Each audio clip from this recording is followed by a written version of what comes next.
Welcome to the City of Miami Commission meeting for September 13th, 2025, our first budget hearing. Today we have Pastor Cook to bless us with prayer before we start our meeting. Thank you, Pastor. Thank you, Commissioner King. Let us all rise. All men, please uncover.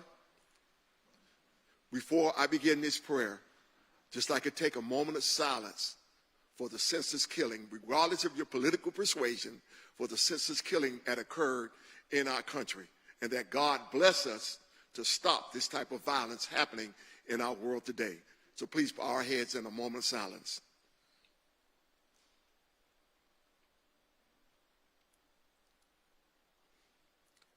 Thank you. Our Father, who art in heaven, hallowed be thy name. Thy kingdom come, thy will be done, in earth as it is in heaven. Father, the creator of this world and all of us, Lord Father, I want to thank you for giving us the opportunity to stand here today. Some of us were here, not here a year ago, but we are here now. I'm going to ask that you bless this commission meeting at this time. Matthew 12:15 says, a kingdom divided cannot stand. Jeremiah 29:11 says, you don't know the plans that I have for you. We need to look at ourselves, Lord Father. Let us be a guide to this county. You will put the commissioners here and all the people here to bless us.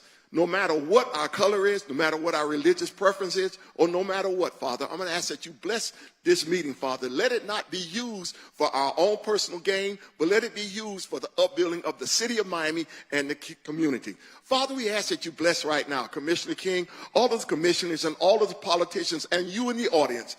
Look out just, Lord Father, that this meeting be held in unity and in love, that we reach down, not in strife, but to bring this country, this city, this state, and everyone together. Because, Father, we are all of your children. Ask you to continue to bless us. Let it be a peaceful meeting. Let it be used for the upbuilding of your kingdom to bless your people. These and other blessings we ask in the mighty name of Jesus.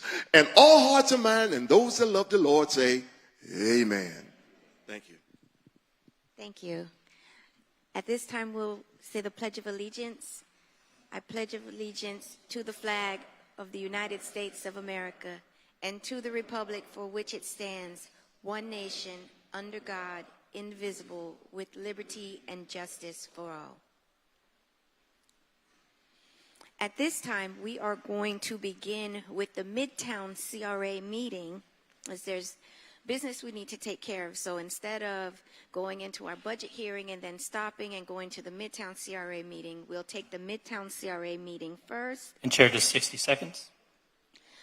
Flip the tape.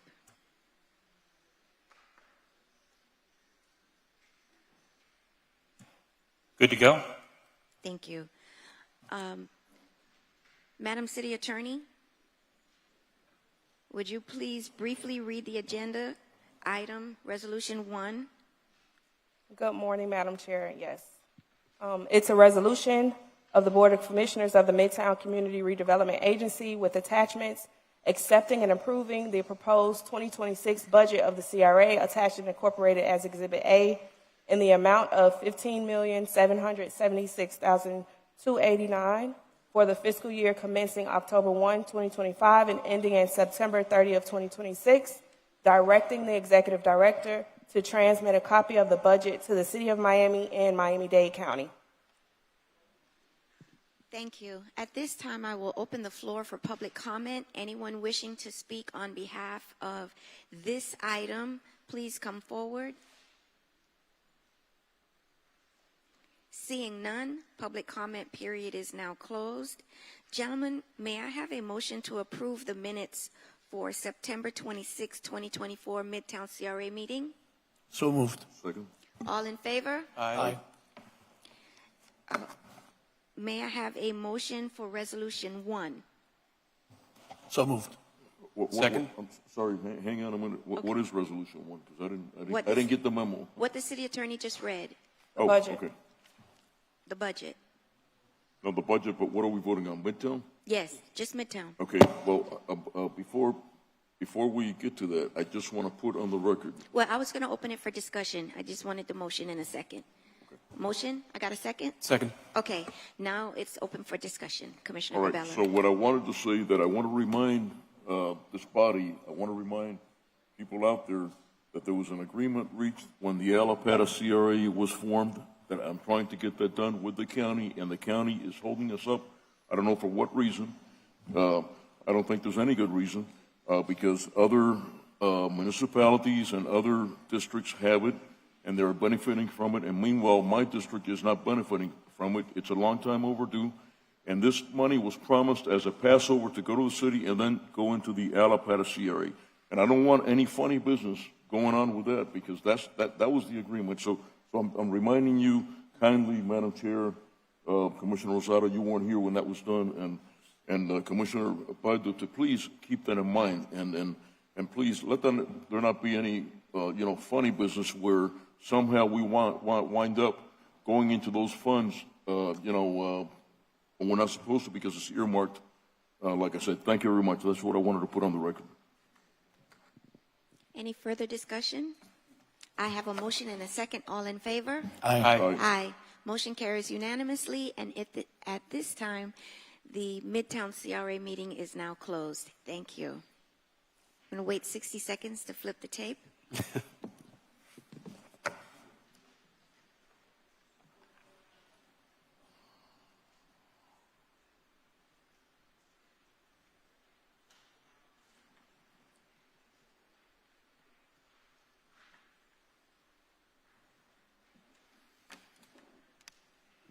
Good morning, everyone, and welcome to the first budget hearing for the City of Miami this day, September 13th, 2025. Thank you all for showing up. Thank you for your advocacy. At this time, I'm going to ask the City Attorney to read a statement for the record. Thank you, Madam Chair. George Weissong, City Attorney, City of Miami. This morning, the City of Miami is holding its first budget meeting and the related first budget public hearing for the purposes of fixing the proposed millage rate, adopting a tentative budget, and approving various agency budgets for the fiscal year beginning October 1, 2025, and ending September 30th, 2025. There will be a final budget meeting and final budget public hearing held on September 25th, 2025 at 5:05 p.m. here at Miami City Hall, located at 3500 Pan American Drive, Miami, Florida 33133. These hearings were set pursuant to resolution number R250304, adopted on July 24th, 2025, and in compliance with Chapter 200 and Section 166.241 Florida statutes and all other applicable codes, rules, and regulations. Detailed information about the processes, order of business, rules of procedure, and scheduling or rescheduling of City Commission meetings can be found in Chapter 2, Article 2 of the City Code, a copy of which is available online at www.municode.com. Any person who is a lobbyist pursuant to Chapter 2, Article 6 of the City Code must register with the City Clerk and comply with related city requirements for lobbyists before appearing before the City Commission. A person may not lobby a city official, board member, or staff member until registering. A copy of Chapter 2, Article 6 of the City Code entitled Lobbyists is available in the City Clerk's office or online at www.municode.com. Any person making a presentation, formal request, or petition to the City Commission concerning real property must make the disclosures required by the City Code in writing. A copy of the City Code section is available at the office of the City Clerk or online at www.municode.com. The City of Miami requires that anyone requesting approval, relief, or other action from the City Commission must disclose before the public hearing any consideration provided or committed directly or on its behalf to anyone for an agreement to support or withhold objection to the requested approval, relief, or other action pursuant to City Code Section 2-8. Any documents offered to the City Commission that have not been provided at least 7 days before the meeting as part of the agenda materials will be entered into the record at the City Commission's discretion. In accordance with Section 2-33F and G of the City Code, the agenda and the material for each item on the agenda is available during business hours at the City Clerk's office and online 24 hours a day at www.miamigov.com. The meeting of the Miami City Commission is a limited public forum. Any person may be heard by the City Commission through the chair for not more than 2 minutes on any proposition before the City Commission unless modified by the chairperson. Public comment will begin at approximately 10:30 a.m. and remain open until public comment is closed by the chairperson. Any person making offensive remarks or becomes unruly in the Commission chambers will be barred from further attending City Commission meetings and may be subject to arrest. No clapping, applauding, heckling, or verbal outbursts in support or opposition to a speaker or his or her remarks shall be permitted. No signs or placards shall be allowed in the City Commission chambers. Persons exiting the Commission chambers shall do so quietly, please. Members of the public wishing to address the body may also do so by submitting written comments via the online comment form. Please visit www.miamigov.com/meeting instructions for detailed instructions on how to provide public comment using the online public comment form. The comments submitted through the comment form have been and will be distributed to the elected officials and city administration throughout the day so that the elected officials may consider the comments prior to taking any action. Additionally, the online comment form will remain open during the meeting to accept comments and distribute to the elected officials and city administration up until the chairperson closes public comment. Public comment may be also provided here live at City Hall at 3500 Pan American Drive, Miami, Florida 33133, subject to any and all city rules as may be amended from time to time. If the proposition is being continued or rescheduled, the opportunity to be heard may be at such later date before the City Commission takes action on such proposition. When addressing the City Commission, the members of the public must first state their name, their address, and what item or items they are speaking on. Any person with a disability requiring assistance, auxiliary aids, and services for this meeting may notify the city clerk. The city has provided different public comment methods to indicate, among other things, the public support, opposition, or neutrality on the items and topics to be discussed at the City Commission meeting in compliance with Section 286.0114, parentheses 4, parentheses C, Florida statutes. The public has been given the opportunity to provide public comment during the meeting and within reasonable proximity and time before the meeting. Please note, commissioners have generally been briefed by city staff and the city attorney on items on the agenda today. Anyone wishing a verbatim record of an item considered at this meeting may request it at the Office of Communications or view it online at www.miamigov.com/MiamiTV. Notwithstanding the foregoing, pursuant to Florida Statute Section 200.065, parentheses 3, and Section 286.01105 of the Florida Administrative Rule, and Florida Administrative Rule 12D-17.005, parentheses 2, parentheses C 22. No verbatim record is required for the appeal of any decision made during public hearings required by Chapter 200. This meeting can be viewed live on Miami TV, the city's Facebook page, the city's X, formerly Twitter page, the city's YouTube channel, Comcast Channel 77, and AT&T Channel 99. The broadcast will have closed captioning. Thank you, Madam Chair. Thank you. Mr. City Manager, are there any items on this agenda that you would like to defer and or withdraw? Madam Chair, Commission, City Attorney, City Clerk, there are no items to be deferred. Thank you. At this time, we will have our Budget Director read a statement for the record.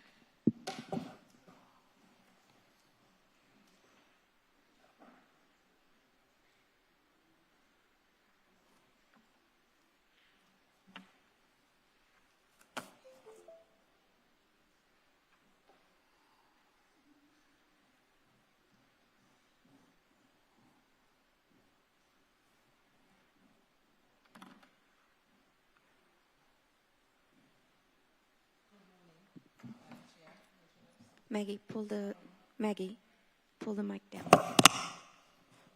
Good morning. My name is Marie Gowen, known as Maggie. I'm the Budget Director for the City of Miami.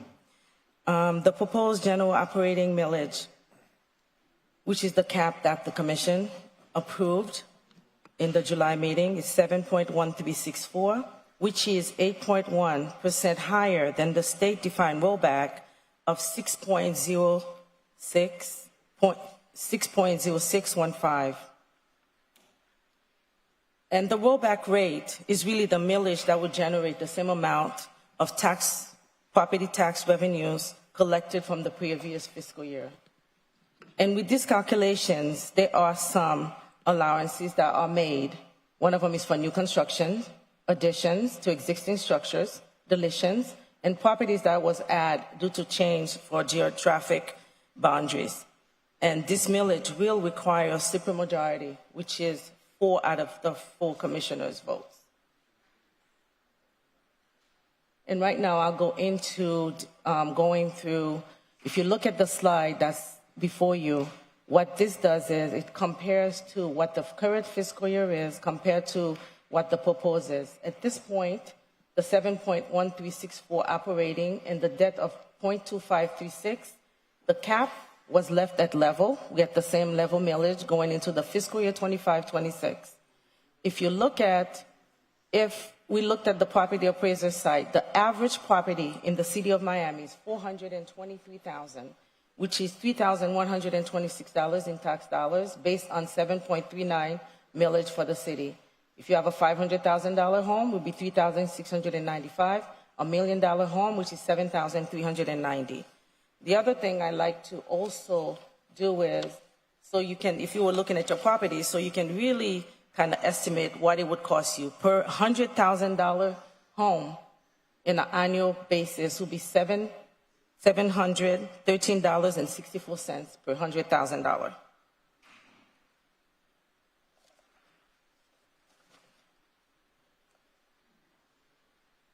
The budget before you, which was also, you all should have received a set of budget books in your office, which was delivered. The link was also sent to your chief of staffs for the budget. The budget is online for the public. And we also have these, which is a summary of the budget, which we have a couple of copies, handouts for anyone who's interested in seeing the numbers. The budget before you for consideration includes 2 property saving measures. The first one is that the proposal is to reduce, we set aside $2.5 million to reduce the millage by 0.0284 mils, which will reduce the millage from the 7.1364 to 7.1080. Also, the proposed budget also includes a senior citizens rebate. The rebate will be offered to seniors who are receiving the existing senior exemption through their taxes. The rebate anticipates approximately $2.5 million, including a way to process the rebate back to the citizens. Because with the rebate, the city has to be the one who actually process the checks and send them back, because it's not part of the legislation based on the term process through the property appraiser or the tax collector's office. And the homestead exemption, you have to have homestead exemption to be qualified for this. 65 years and older, your household adjusted gross income must be $37,684, and you have to live at your house for 25 years, and your value has to be less than $250,000. Based on the tax reduction, this is what happens to your home if you look at it. Per $100,000, it will be $710.80. 423,000, 3,114, 500,000, 3,681. $1 million will be 7,362.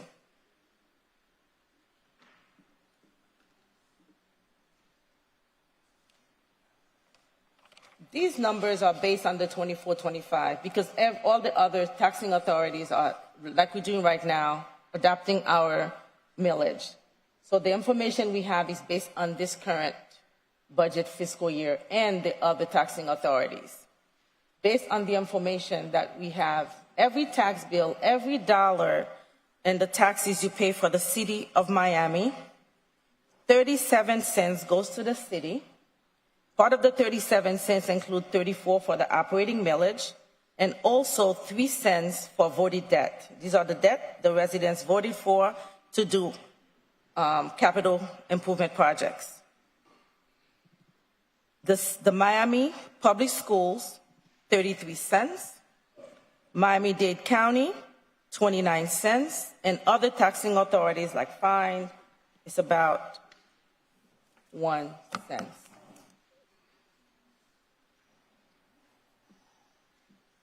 A budget overview of our total budget, the proposed budget in front of the commission. The city proposed operating budget is $1.8 billion. The city proposed capital budget is about $2 billion, which is if you look at it, 52.1% is for your capital and another 47.9% is for your operating.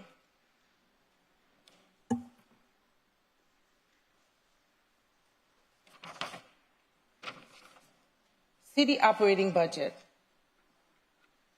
As I stated, the operating budget, this is what it made up of 4 fund categories. The general fund, 1.2 billion, which is everything that, most of the items that is processed in the city to the budget is to the general fund, because it's for general operating expenditures and functions and operations. Special revenue funds is 384 million, which is 20.9% of the total operating budget. And your special revenue fund is anything that is needed or restricted for a specific purpose.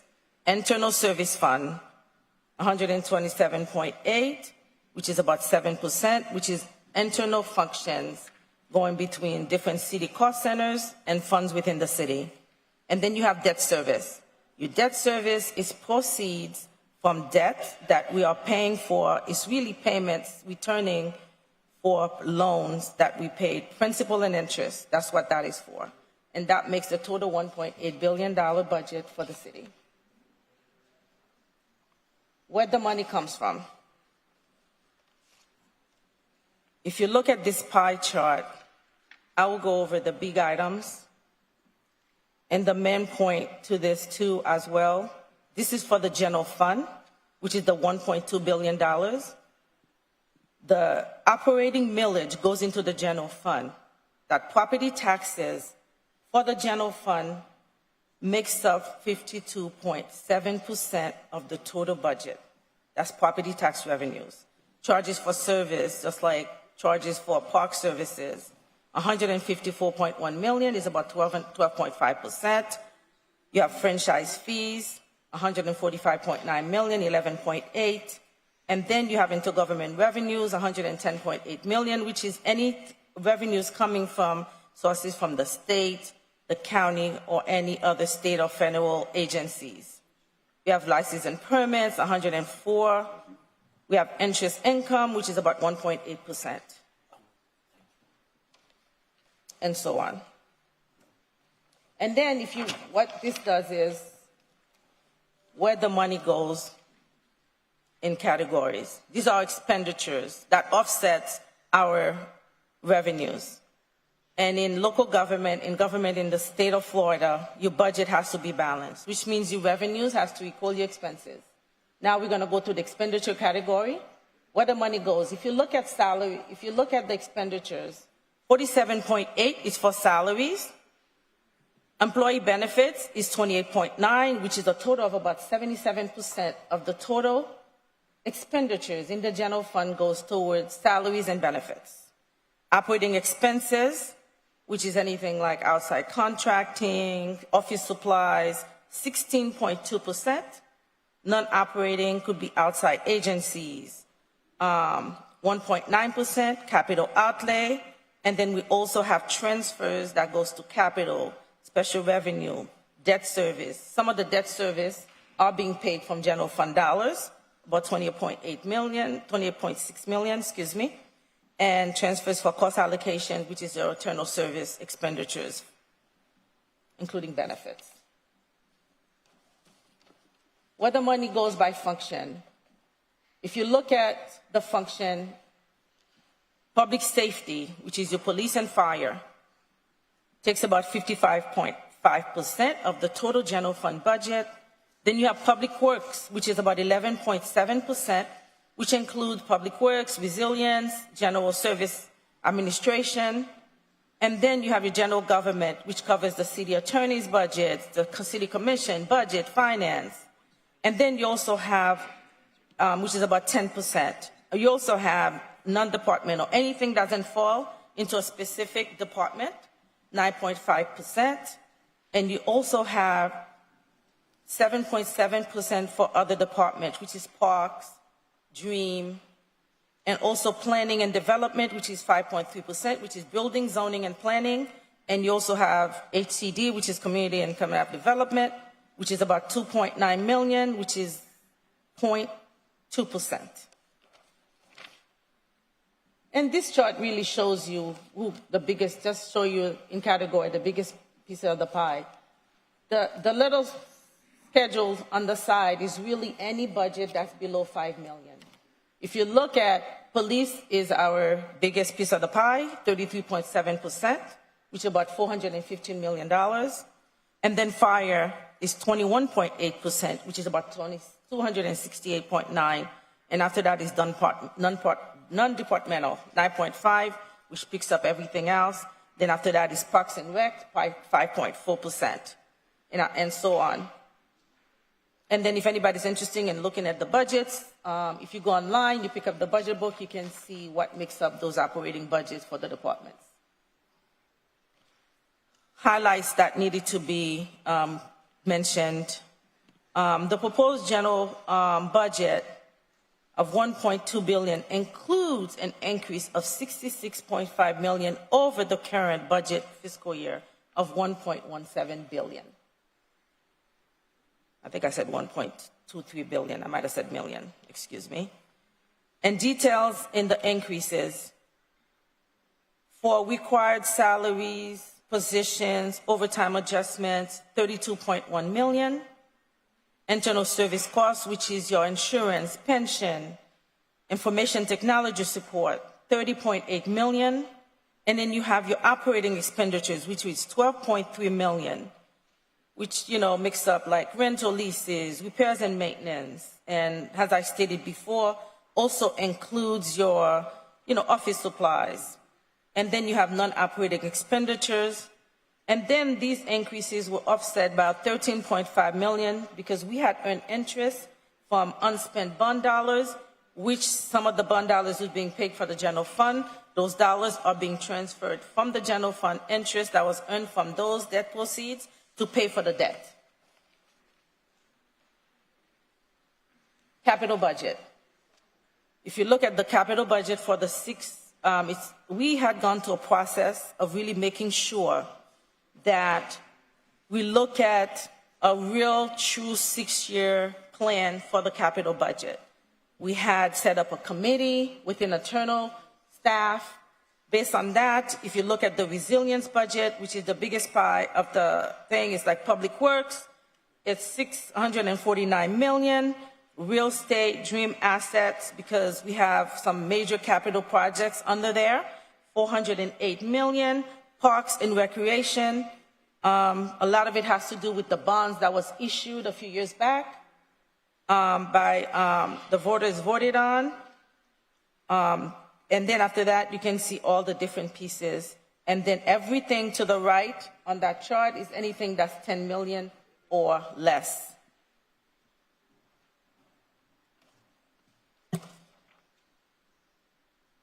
Now let's look. I know it's a hard chart to see. If you have the book, you might be able to see it a little bit better.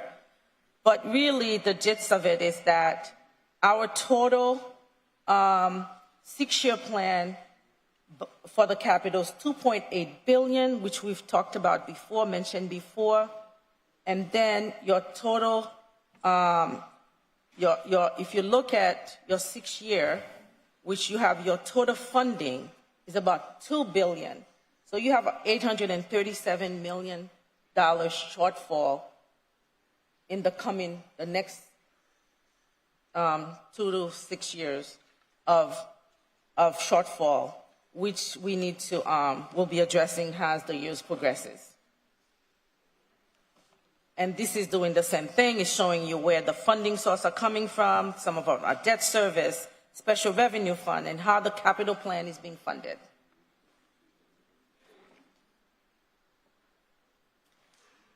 Highlights. We were directed to look at hiring 300 police officers in the next 3 fiscal years. As we looked at it, because the onboarding is a little bit more complicated than just hiring 100 officers. We work with the police staff, because they have to do training, the onboard takes a little bit. So because of that, you have people who doesn't make it through, who falls out. So on that, when we look at it, the first year impact is minimal. It's 3.5 million. And with that, what we also did was, we also applied to the feds, to the state, for police officer grant. It's called the COPS grant. And each officer, we will get $125,000 for the position. So out of the 24 positions, out of 125,000, it will take about approximately 5 fiscal year, I think a minimum of, it might be more, to onboard 300 officers. Really and then the cumulative cost over the 5 years will cost approximately $161.3 million to onboard 300 officers in the next 5 years or so. Take or give a couple of years. And that is all. Do we have any questions? Any comments from the commission? At this time, I'd really like to hold our comments. We have another presentation from the DDA Executive Director. She needs to read her statement, and then following that, we'll have public comment, and subsequent to public comment, we can address any issues or concerns we have about the budget, if you will allow.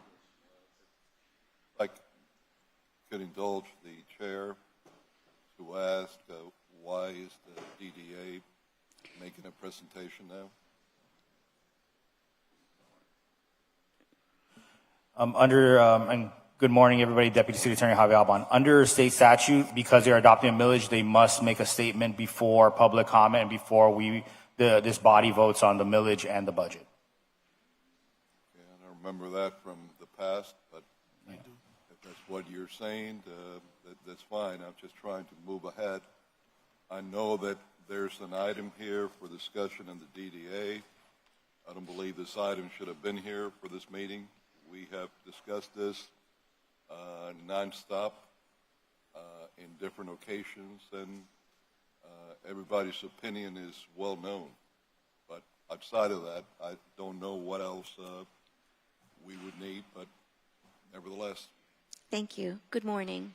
Good morning, Commissioners. I'll be brief. My name is Christina Crespi, and I am the Executive Director and CEO of the Miami Downtown Development Authority. Thank you for the opportunity to speak to you today on behalf of the DDA, which is proud to serve our community. The Miami DDA is committed to operating efficiently and responsibly. We are proposing a budget that is $1 million less than last year's. In addition, the proposed 0.3900 millage rate is 10% less than the previous millage rate from last year and 3.77% less than the rollback rate. For the average residential property valued at $580,000, that's less than $20 per month in taxes. And for the average commercial property valued at $3.3 million, that's less than $110 a month in taxes. Despite these reductions, we are not cutting services.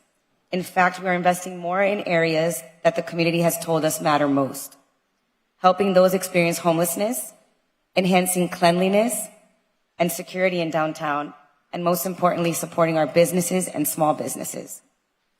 To make this possible, we are streamlining operations and marketing to better reflect our staff roles. We negotiate nearly $1.5 million in savings for our office lease over the next 10 years, and we will continue to look at ways to strategically continue to reduce expenses to reallocate more to services over the coming year. In short, this budget is a budget that does more with less. It reflects efficiency, responsiveness, and a deep commitment to the well-being of our community and its future. Thank you for your time and your continued support and partnership in making downtown safe, vibrant, and welcoming place for all. Thank you. And at this time, we will open the floor for public comment. Sorry, one more thing. Since we did have a presentation, we're going to just put it into the record for you all to peruse at your leisure. Thank you. Can I get your name again, please? I'm Christina Crespi, and I'm the CEO and Executive Director. Are you sure? Because I remember Christina Crespi. There was a blonde. That's right. I'm back to the normal color. Oh, okay. Thank you, Commissioner. Thank you. At this time, I will open the floor for public comment. If anyone wishes to speak on any item that is before us today, please step forward to the lectern.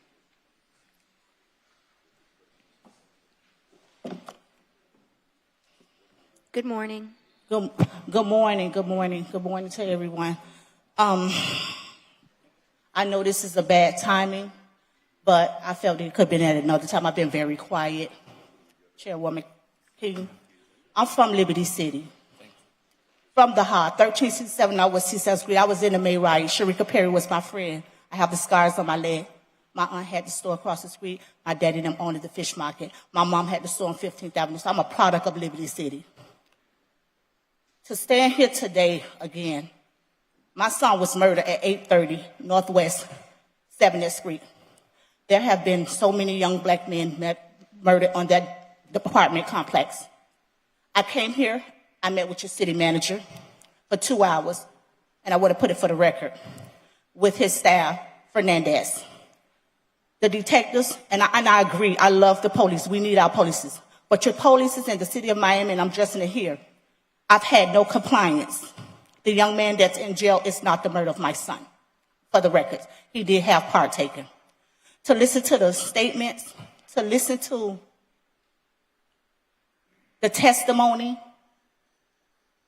of your detectives, the corruptions that's going on in the city of Miami, I've been very quiet. Very, very quiet. My Kevis McIntosh left kids here. It couldn't have been their children. The waste of the funding that the city of Miami is handling, the Chief Morales tried to jump on me, they did nothing. Yes, at the church on 62nd Street, because I spoke up about, that's my child. Not his, that's mine. I was told to speak to y'all attorney. I came here before the Civils Board. I've heard nothing. I heard nothing back from your city manager. He promised he would get back with me. This is the 3rd year. August 13th has made 3 years. I've been in your office when it first happened. I heard nothing else from your staff. Our Sergeant at Arms was totally disrespectful for the city of Miami. I don't remember who he was. Your girls was very appropriate. It was very nice. But it's not about you. I know you're up for election. This is not about you. This is about what's going on in our community. Wait, let me finish, because it's heavy on my heart. Ma'am, I understand. One, this is the budget hearing. I know, that's what I'm talking about. I'm going to the budget right now. But ma'am, so we are... Ma'am, your 2 minutes has expired. Oh, I didn't know it was a 2 minute. Oh, let me just say this last thing, please. Okay. To fund the city of Miami detectives, they're not doing their job. Detective Gudemar, not all of them, and I'm not here to criticize no law enforcement, because we do need our detectives, but they need to be held accountable with the funds that they're spending. The FBI needs to do an audit, and an indictment needs to come to the city of Miami of your detectives, because this is just a waste of funding. We are hiring. We won't go in the community and hire the young men on the streets that's on the drugs and doing the robberies and the killers and the murders, because they are human lives as well. But we will keep a law enforcement in position when he's out there committing the crime. Our young men are not committing those crimes. These police officers are corrupt, and I stand on that. And Chief, for the city manager, what you're doing to our community, you don't live in these communities. Ma'am, thank you. And my apologies, your attorney, sir. I'm I here. need the speaker's name. Ma'am, we need your name for the record. My son's name is Kevis McIntosh, 8/13/2022. He was murdered, and your department and your city manager and your attorney have not responded. I'm here, Mr. Attorney. Stephanie Sanchez. Thank you. Good morning. Good morning. Albert Gomez, 3566 Vista Court, District 2. Hold on 1 second. Mr. Manager, could you speak to her or send someone? Okay, please. Good morning again. Good morning. Thank you. I came to speak on 4 issues. I have comprehensive research and feedback that I can send to all of you via email. The tree canopy cuts, given the city, 4 items. So tree canopy first, I'm worried about the cuts. Given the city's goal of 30% canopy for 2030, how does cutting 1.64 million from the Tree Trust Fund and 1.56 from the citywide planting align with that commitment? A solution would be the Commission consider restoring FY 2024-25 levels and redirecting capital funds to maintain progress towards canopy goals. Why couldn't we do that? Storm drain cleaning. Storm drain cleaning targets dropped from 1,012,945 feet FY 2023-24 to 850,000 25-26. Everybody gets flooded here. Everybody knows that feeling. Despite the flooding risks, how is it consistent with the resilience priorities to reduce it? Would Public Works restore targets FY 2023-24 levels and reallocate contractual services to stormwater maintenance? I'm not sure why not. Parks versus Freedom Park. Why is $10 million allocated to Miami Freedom Park maintenance while citywide parks repair increase is only $108K, raising equity concerns? Could the city dedicate a share of large park funds to neighborhood parks investment, equitable resilience benefits? Last thing is police liabilities. We have an $11 million liability fund set aside that covers most of the settlements. I've tracked the settlements since we no longer post the settlements, which I've asked many times every time I come in here that we should post them. Would the city, with the resilience budget cuts, how does the trade-off support resilience goals? And would the city tie liability savings directly to resilience and maintenance, creating a reinvestment incentive structure? Thank you. And please fund the park in our neighborhood so that we can stop the flooding. The water went over the bulkhead in the King Tide this week alone. Okay. Thank you. Good morning. Good morning. Sandy Moise, 5910 Northeast 6th Court, Miami. I'm here with recommendations for this year's budget that will strengthen our city's safety, health, sustainability, and cultural identity. First, I ask that you fund a park ranger position for the Spoil Islands. I personally volunteer on one of the islands, and I can tell you a dedicated ranger is urgently needed to protect these sensitive areas and the public who enjoys them and the public who would like to enjoy them. Second, please allocate additional funding for more Marine Patrol officers. Biscayne Bay has seen several preventable tragedies, reckless boating, and safety risks that demand active enforcement on the water. Our residents and visitors deserve a bay that is safe for everyone. Third, I urge you to fund a citywide transition to electric leaf blowers. Gas-powered blowers are noisy, polluting, and harmful to public health, causing asthma. Electric alternatives reduce emissions, protect workers, align with the City of Miami's climate goals, and are much quieter for residents. Fourth, we need an urban forester position to oversee and expand our tree canopy. Trees lower temperatures, protect us from flooding, clean our air, and make our neighborhoods healthier and more resilient. We want a 30% tree canopy in every single zip code throughout the City of Miami and every single neighborhood. The city cannot achieve the canopy goals without professional leadership. And finally, I urge you to prioritize funding for the Olympia Theater. Please do not give it away for $10. World-class cities have world-class cultural programming, and the Olympia is our jewel. If SLAM can afford to give the Flagler bid $1 million annually, then surely the city can retain ownership of this historic theater and collect at least $1 million a year in a lease agreement. This revenue can sustain the Olympia as Miami's cultural hub, as intended by Maurice Guzman when he donated it to the people of Miami. Thank you for your time and for considering these investments in our city's safety, health, sustainability, and cultural legacy. Thank you. Thank you. Good morning. Good morning, members of the City of Miami Commission and other elected officials. My name is Paul Christian Nuffy. I'm the political director and lead organizer at the Family Action Network Movement, FAM. Address is 100 Northeast 84th Street, Miami, Florida 33138. FAM has proudly served the City of Miami for 33 years, providing wraparound services that empower youth, strengthen families, and uplift our community as a whole. Throughout our programs, we offer case management and direct support to help community members navigate housing, health care, education, employment opportunities. Today, we are asking for your support of our key initiatives under the City of Miami Department of Housing and Community Development, specifically housing assistance and advocacy, youth program expansion, and family intervention and empowerment. These services are especially critical in the Little Haiti community, where the need for affordable housing and youth programming continues to grow. By investing in these initiatives, you are strengthening the fabric of our neighborhoods and helping to prevent far greater costs in the future. On behalf of FAM, I sincerely thank you for your support in advancing our mission. Thank you very much. Muchísimas gracias. Merci. Thank you. Good morning. Continue. Oh, good morning. Thank you. Carl Bay, and I'm here to speak on the issue of BH 11, which is the Bayfront Park Management Trust. There's an allotment of $30 million in this particular item. We're here to ask this commission to support the creation of an academic program whose time has come, finally. The biggest challenge for the industry of the marine, maritime, and boat building industry is how to prepare the next generation of technicians. And so we've heard comments tonight. The challenge is to create the jobs, to create careers that are meaningful, that are well-paying, so people can afford to stay and remain in the city. And so I'm pleased to report that the Heritage Yacht Academy curriculum and the entire apprenticeship program has been approved by the Department of Education in Tallahassee. There was years of work to make that work happen.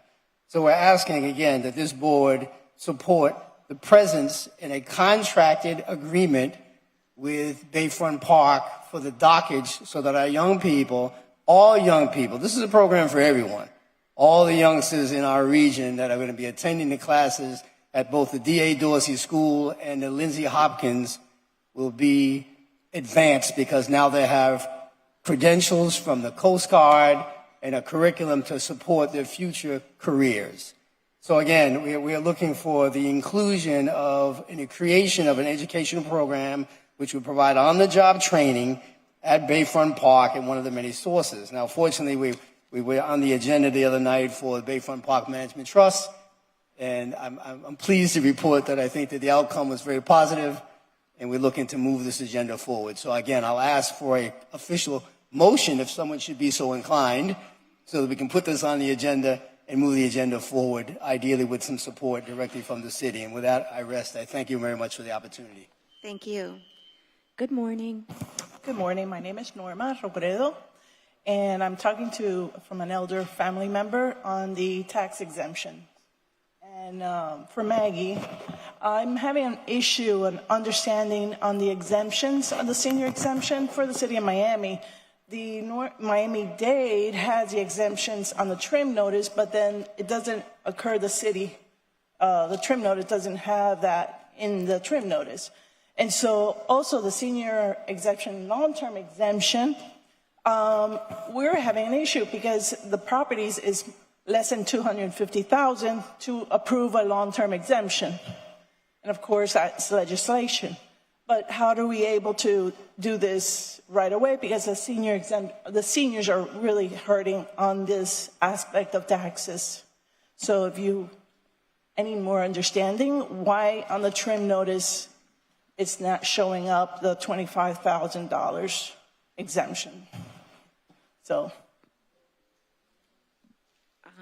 Yes. I'm sorry, Chair. You have the speaker's name again? Ma'am, may we have your name again? Norma Robredo. Thank you. One of the reasons that it's not in the trim notices, it's not part of the state trim compliance. So it's a rebate that the city will be given. So it will be a check that will be sent to you all. It's not part of the trim notices. You will not see it because it's not part of the process. Would this be after the taxes are paid? Yes. More than likely, yes. It's a rebate. And we have to pass it here. We have to approve it in the budget first, and then it goes into effect October 1. So it would be almost impossible to get a check out by November's. Yes, likely. Good morning. Good morning. Theophilus Williams, 1391 Northwest 95th Street.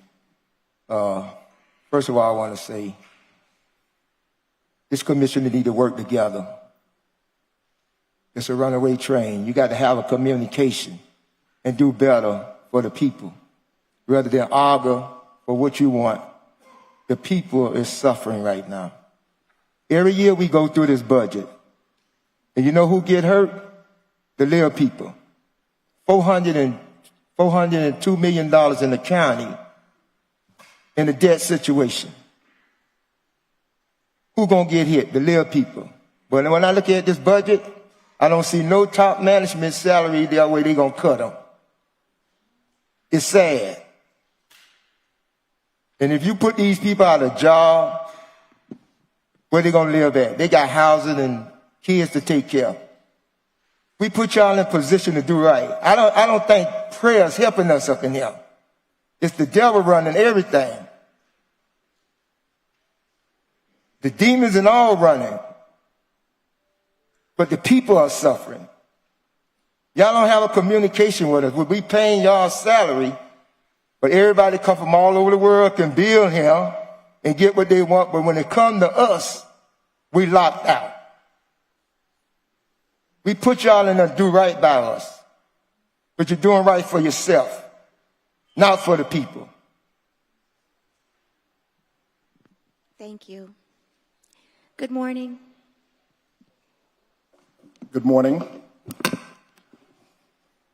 Good morning, Chairwoman King, Vice Chairman Carollo, Commissioners Rosado, Gabella, and Prado. I am Wills Feline. I am the Chairman of the Miami Arts and Entertainment Council. First and foremost, I'd like to thank the Mayor and the Honorable Commission for reviewing and considering our proposed budget. I'm sorry, I am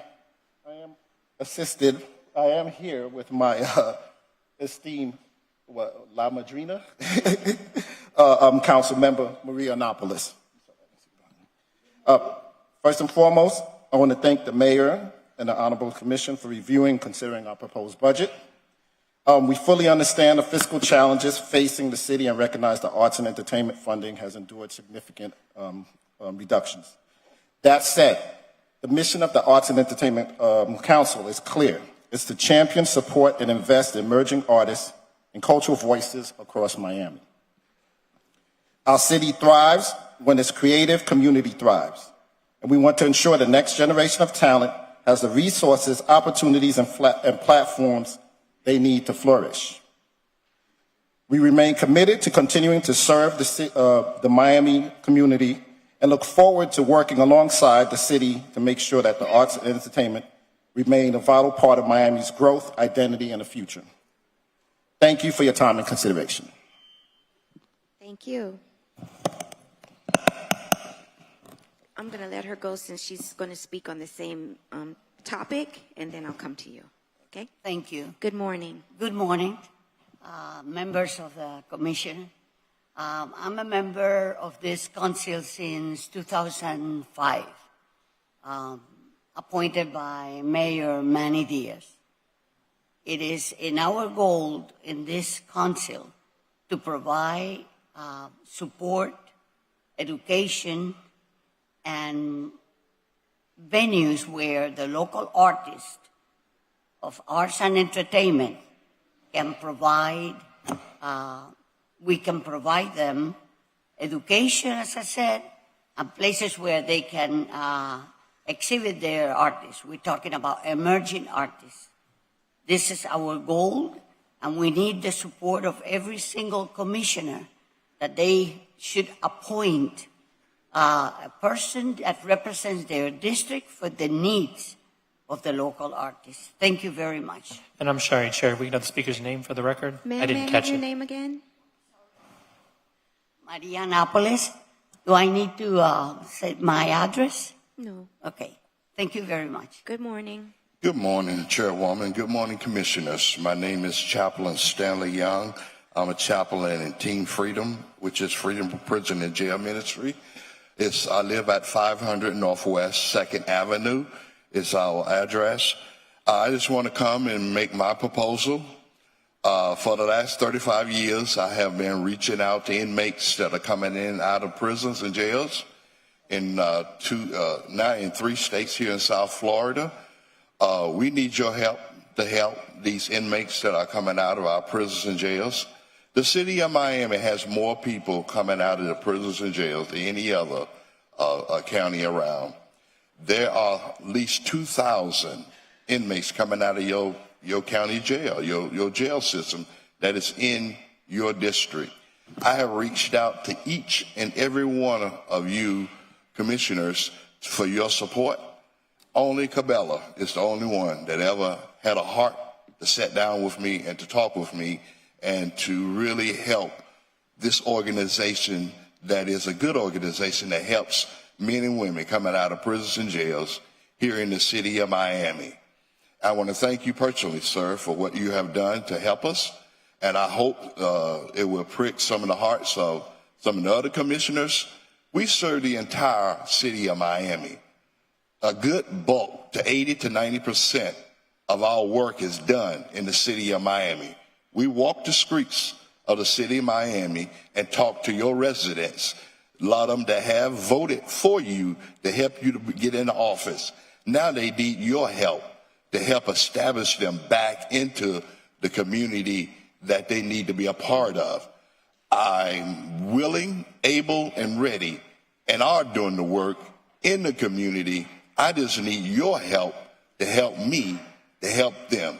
That's all I'm asking for today. Call me and we'll talk, we'll pray, and we'll strategize to helping those who need your help. Thank you. God bless. Thank you. Good morning. Good morning, Honorable Chair, who's also my district commissioner, District 5, the great District 5. Sorry about the other districts. City commissioners and mayor in his absence. My name is Sharon Frazier. I am a community advocate, advocating on the behalf of Helping Hands located in Liberty Square and the Community Concerns Advisory Committee, aka Neighborhood Watch. We have been meeting at Liberty Square Community Center every second Thursday at 5 p.m. going on 4 years. We haven't even gotten an in-kind, Commissioner Corolla, we haven't even got a bottle of water, and we are the Neighborhood Watch. Thank you for these two entities that have been serving Liberty Square, keeping the crime down. We had a report, 20% of homicides and 20% of the crime has decreased since we have been meeting in that center, not only us, but the other partnerships that we have at Liberty Square. Also, I would like to thank I would like to thank Chief Morales for assigning Major Lorenzo, who's at the Model City Police Department, who sends Officer or Commander Alter Williams to our Neighborhood Watch and Educational meeting. He was there on Thursday night telling us about the new gun laws, about the concealed. We are an educational meeting. We don't meet just to meet. We meet so we can interact with our police officers. Thank you so much, Commissioner, but we're looking to at least get some support and some funding for Helping Hands and also the Community Crime Watch. Thank you so much. Thank you. Good morning. Good morning. Brenda Betancourt, 1436 West 6th Street. BH2, 3, and 4, the DDA. Are we having by any chance the possibility of thinking about putting in the ballot for the residents of district that they are involved in downtown in Brickell? I've been speaking with a lot of people in Brickell, and they are not happy to pay for the extra tax. So do we need to ask for petitions to put in the ballot, or the commissioners are willing to put it themselves? BH 12 and 16, the CRA. Question for the commissioners and the mayor and the city manager. The CRA budget has been in hold for this Miami-Dade County for several years, starting with Chairman Gilbert.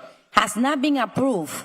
And if they don't get approved by the county, it doesn't move forward to the federal government. How is possible that we still have it in our budget at the city of Miami when Miami-Dade County has not approved the budget for several years? So I would like to know how we do that first. We spend the money and then approve the budget, or we actually have to approve the budget first and then spend the money? BH5 for the parking authority.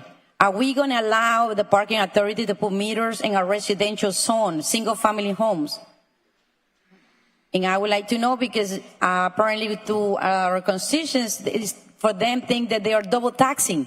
They pay in taxes and then they're going to pay for parking meters in their single-family home in front of the house. We're talking about trying to save money for the residents. Are we just going to put meters everywhere?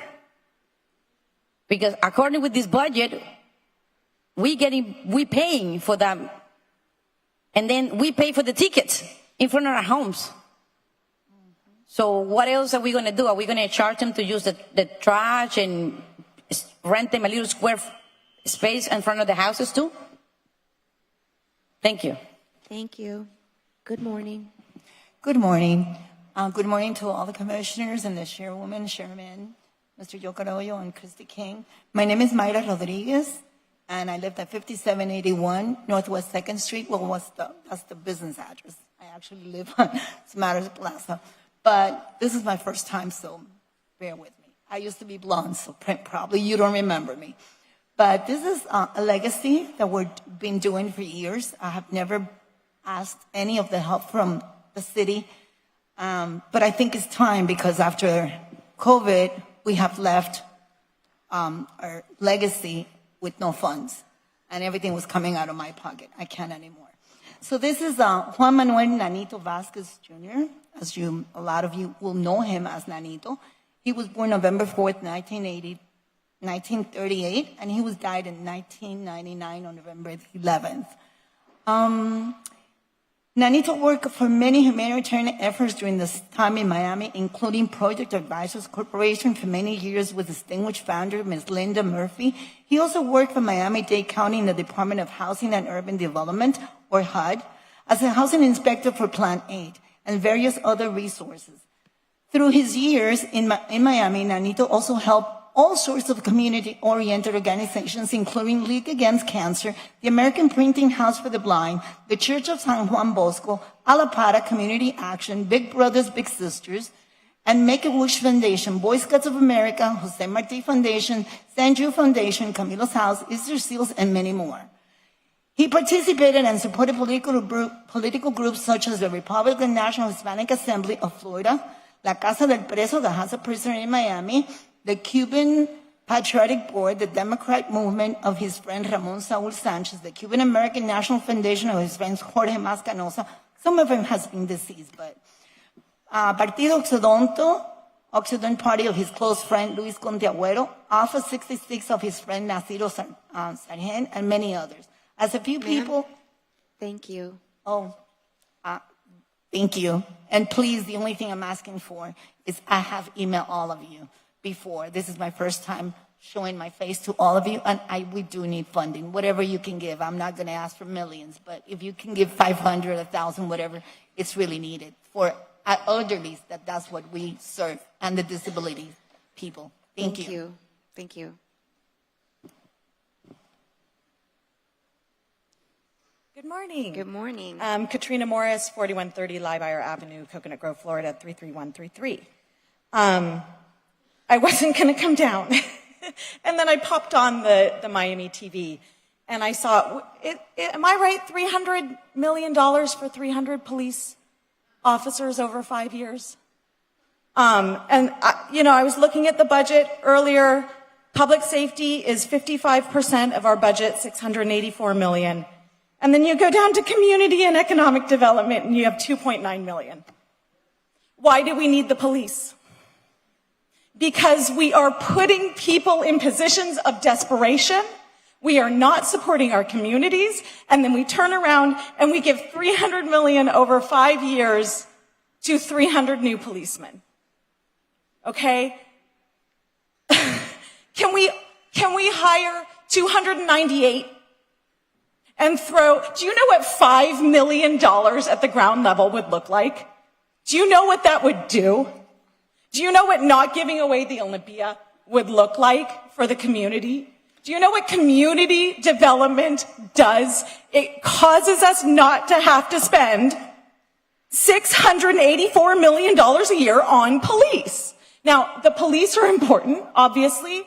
I looked it up. The calls are back to back. There's a high volume of calls. Do you know what a lot of the calls are? Domestic violence. Domestic violence. Why do you think that is? Maybe because people are living in desperate situations and they're up to here and they're crazy. Crazy. This is making people crazy.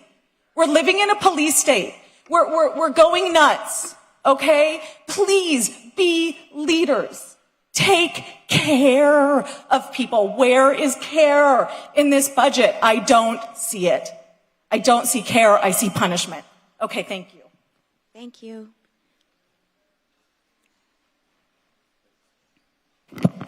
Good morning. Good morning, Chairwoman. James Torres, President of the Downtown Neighbors Alliance, and also a resident of the DDA hostage tax. I'm here to strongly oppose the DDA's proposed budget. This budget is illegitimate because it's built on a hostage tax. Downtowners have been forced to pay this tax for the last 58 years without ever getting a vote. No other Miamians live with this injustice budget. But the troubling on this matter are the numbers. $3.5 million in salaries, including 14 staffers, making over $100,000 a year. Along with that, more than $700,000 on luxury office spaces, looking down on every resident that's forced to look like a peasant. 5 in-house PR marketing staff members costing over $550,000 a year, plus an additional $185,000 more for a private PR firm. Nearly $250,000 that the downtowners are paying on this item. Now, the latest lie out of the DDA came out on July 24th.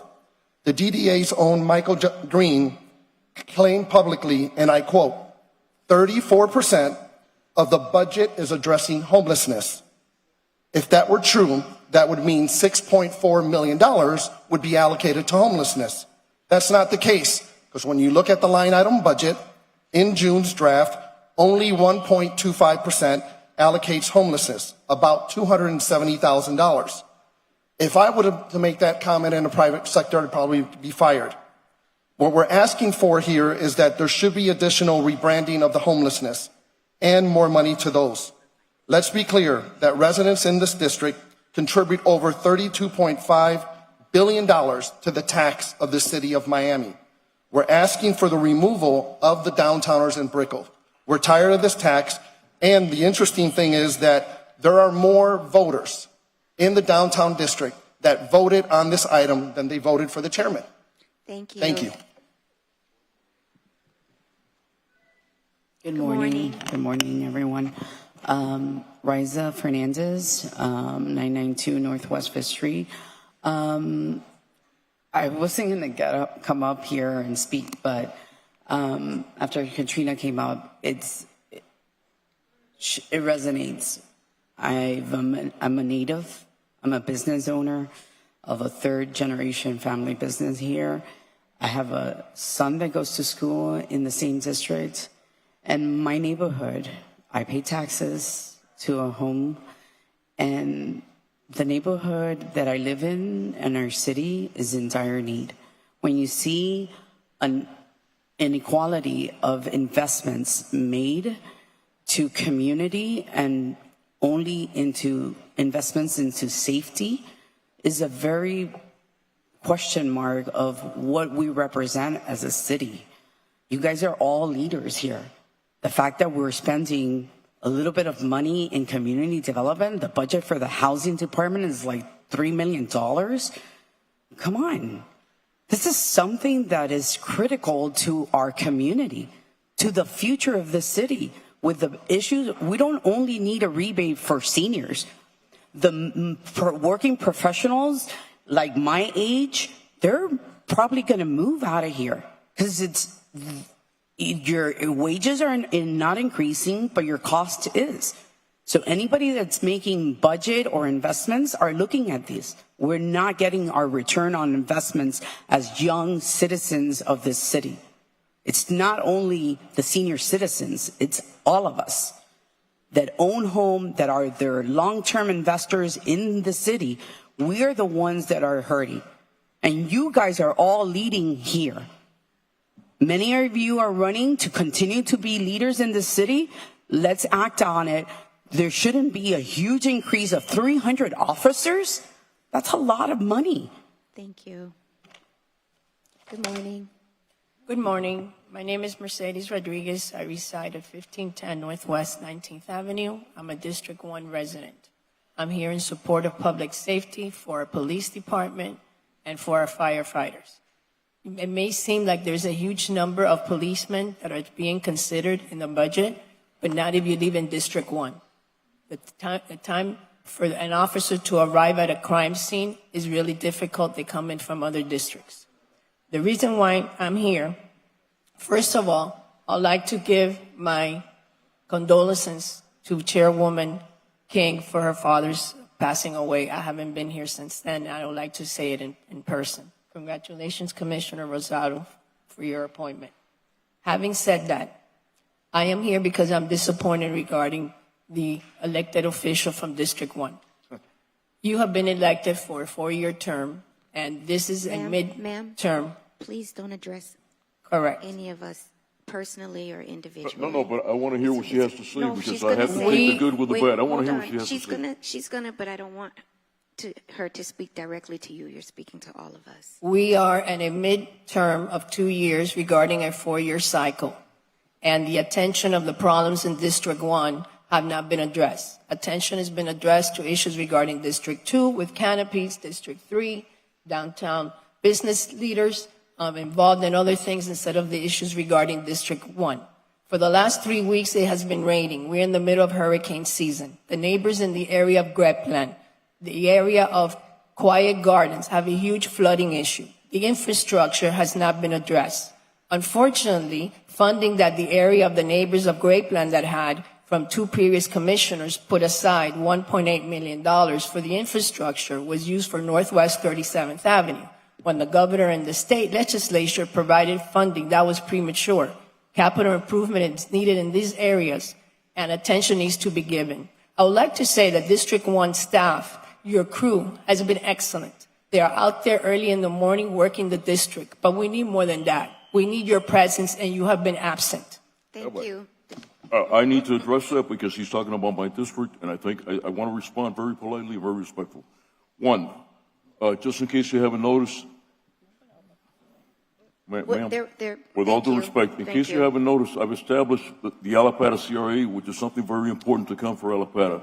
2, when Mike came in, there was 4 trucks advertising the name of the commissioner. You know, yes, my name is on the truck, but I put 8 people on the weed eater team to address the problems that were not happening there for the prior 4 years with the prior commission. That guy was really absent, not me. I've been there all the time. My weed eater team goes out there, and when solid waste comes and people throw trash again, they come again and collect it. The swells, the areas that belong to us, the city, but the property owner is supposed to fix it. And in some instances, they don't know that they're supposed to manicure that or cut the grass or whatever have you. We do that when they don't know they have to do it, when they don't want to do it, or when whatever. Also, just so you know, as a resident, I invested, because of the rains that I saw what was going on, I invested in 4 pumps, 4 pumps for the district. Just so you also know, as soon as I came back, the same day I came back from my vacation, I was out there in my car at 7:30 in the afternoon, which is why I couldn't show up to the Bayfront Trust meeting, because I was out there running around identifying the problem areas. And just so you know, Mr. Noriega gets calls from me on a regular basis, and I am out there. I am a hands-on guy. For maybe you haven't seen me out there. Okay, I've even showed up with my weed eater team, myself, with my truck and my equipment cutting on 17th Avenue to give an example of what should be done in the area. So I beg to differ, but if you want to see proof of these things, I'd be happy to show you what apparently you're not aware that's happening in the area. And I can probably mention 10 other things, but I'm not going to take up anybody else's time. But I mean this sincerely. If you don't know about this, please come by the office, and I will be happy to share a list of everything we have done, and we'll take your input.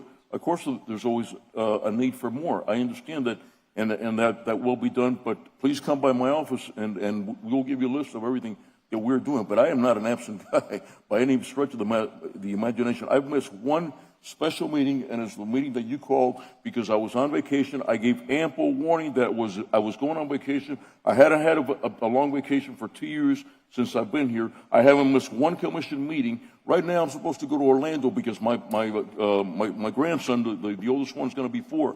I didn't know it till 3 days ago, and I'm here because it's my duty to be here, and I should be here. I'm not complaining, but I'm saying I am a person that I am here, and I will be here for you guys. Thank you very much. And I will take the stuff that we're not working on seriously and try to implement the best I can. Thank you. Good morning. Good morning, Chairwoman, Commissioners. Thanks for hosting this on a Saturday so we can give some public input. Hey, my name is Silvio Pupo.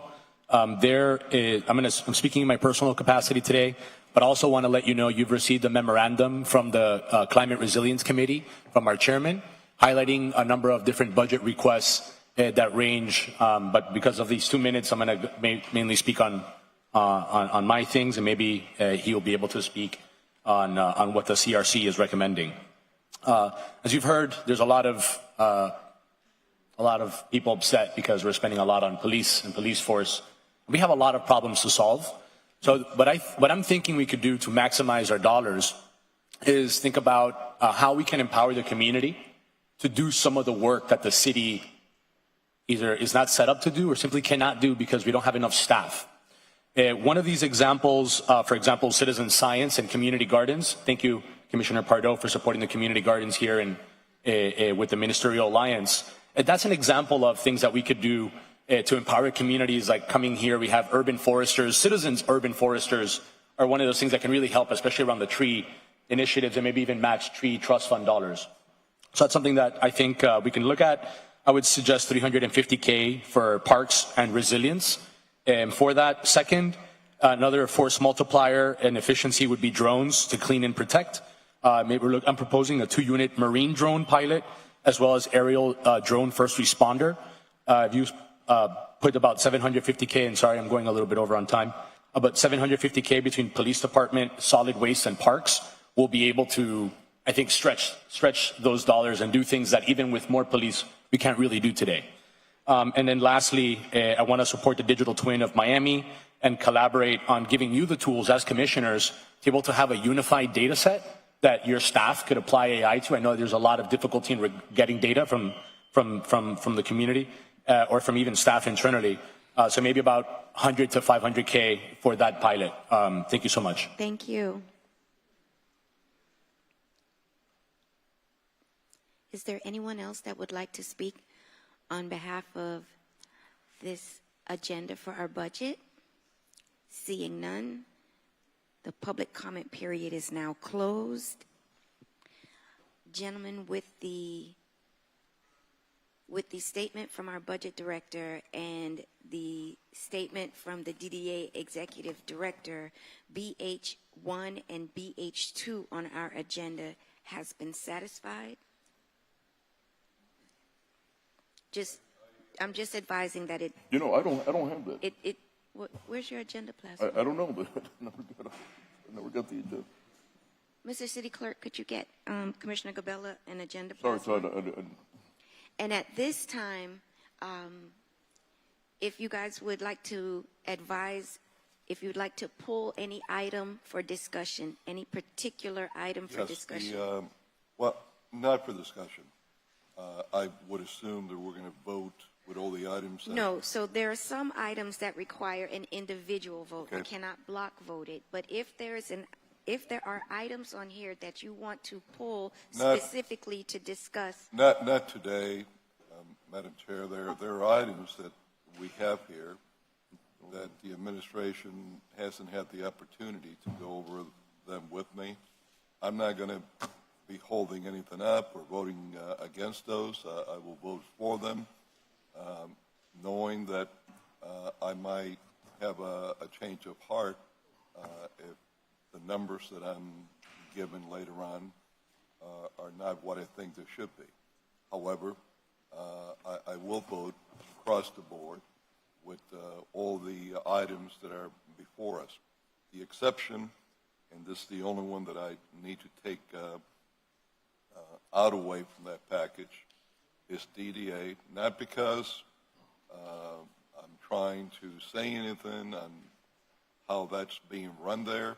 That's for others to talk about and with the DDA, but it's because I have made my voice clear here and outside of here that I think the residents of downtown and Brickell, a big chunk of the DDAs in my district, in District 3, not just in downtown, deserve a right to have a vote for the extra tax that they're paying that the rest of the city is not paying.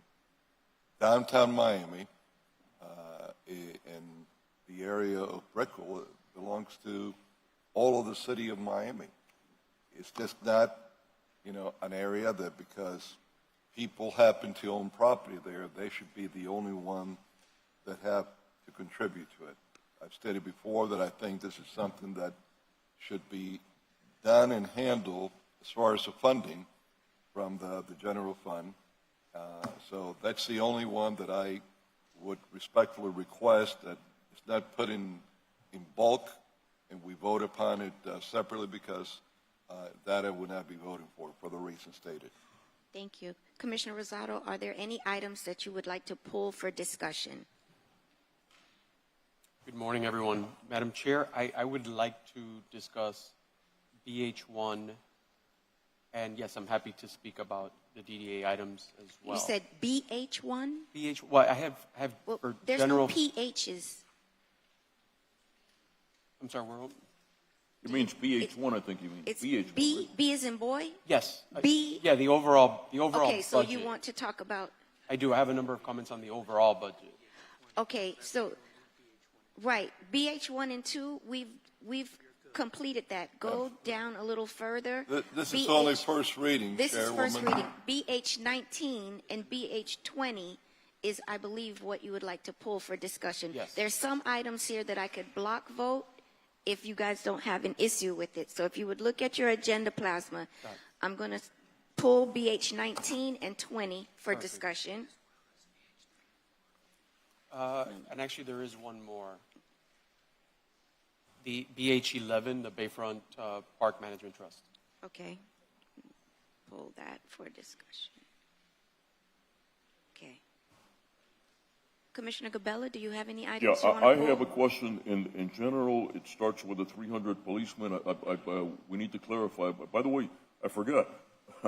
We increased the salary, just so you guys know, of the police department. You were here, and I think you were here. We increased that salary from 55 to 61K, so we can get more talent. And I want the 300 officers. However, we have a problem here that I am seeing, and I'm going to address that when it's my turn to address it. But yes, I have a problem in general with the budget.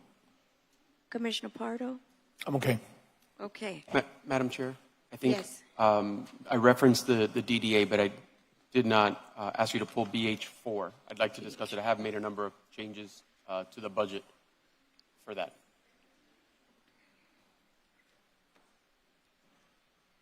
Since that goes with 3, I think you might want to Right. pull BH3 and BH4. BH3 and 4 go together. Okay. So, therefore, I would be asking for a motion to approve BH5, 6, 7, 8, 9, 10, 11, I'm sorry, 10, 12, 13, 14, 15, 16, 17, and 18. I'm sorry.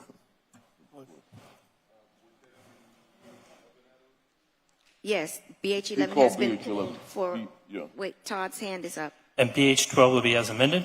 And BH12 would be as amended. I have a motion and I have a second. Commissioner Gabella? First reading motion. Yes, this is first reading. Yeah, I'm Commissioner sorry. Gabella? Okay. Say the numbers again. BH5. Okay, hold on. Sorry. Here we go. BH5, Okay. BH6, Okay. BH7, Okay. BH8, Okay. BH9, Okay. BH10, Okay. BH12 as amended, Okay. BH13, 14, 15, 16, 17, and 18. And just, if I may, for clarification, those items you have identified will only be voted on today. So after you vote them on today, they will not come back on No, September, hang in on, the second hang meeting. on. I got a couple of problems here. I got a problem with BH5. We'll pull BH5 for discussion. BH5.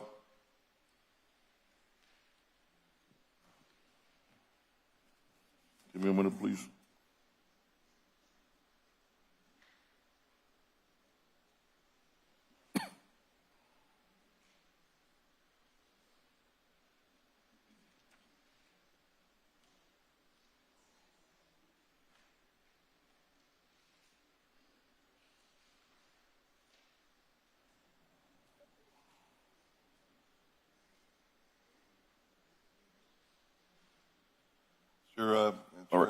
I could ask a question to the city Hold attorney. on, let me get his, This'll- anything, no, this'll no, be wait, brief. I want him to finish giving All me right. the items he wants to pull. BH5, I want to pull. Uh-huh, BH12, BH17, and BH18.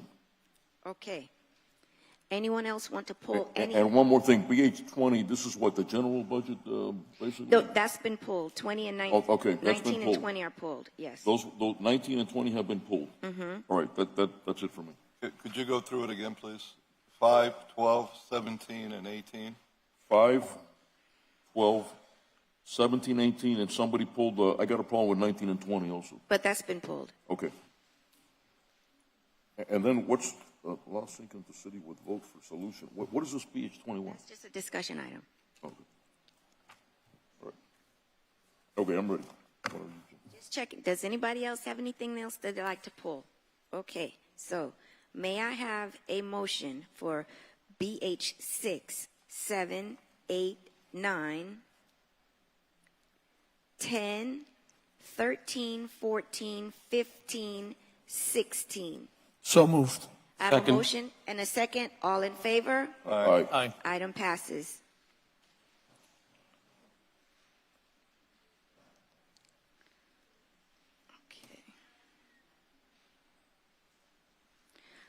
Commissioner Gabella, I believe you Yes, pulled BH, well, Commissioner Rosado, you pulled BH 3? And 4. Right. Right, which I think we can probably discuss For simultaneously. discussion, we're going to, hold on a second. City clerk is coming to see me.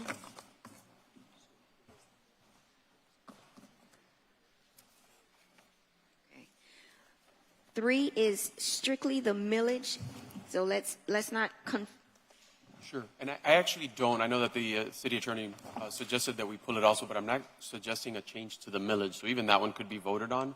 What we've done is, and I believe the city clerk has copies to distribute. That's for BH4, the budget. For the DDA budget. So, Yes. Commissioner, if I may, under Chapter 200 for adoption of the millage, you have to do the millage first and then the budget. So that's why we pulled BH3, because you have to vote on that individually first to set it, and then you will consider the budget. So that's why we were mentioning that. So, so if you would like to vote on the millage and you have no change, then you can vote on that, and then you can take up BH4 so you can do the distribution and everything else you wish to do. Correct, yes. I don't have any changes to the DDA millage. If Christina could join me up here at the podium.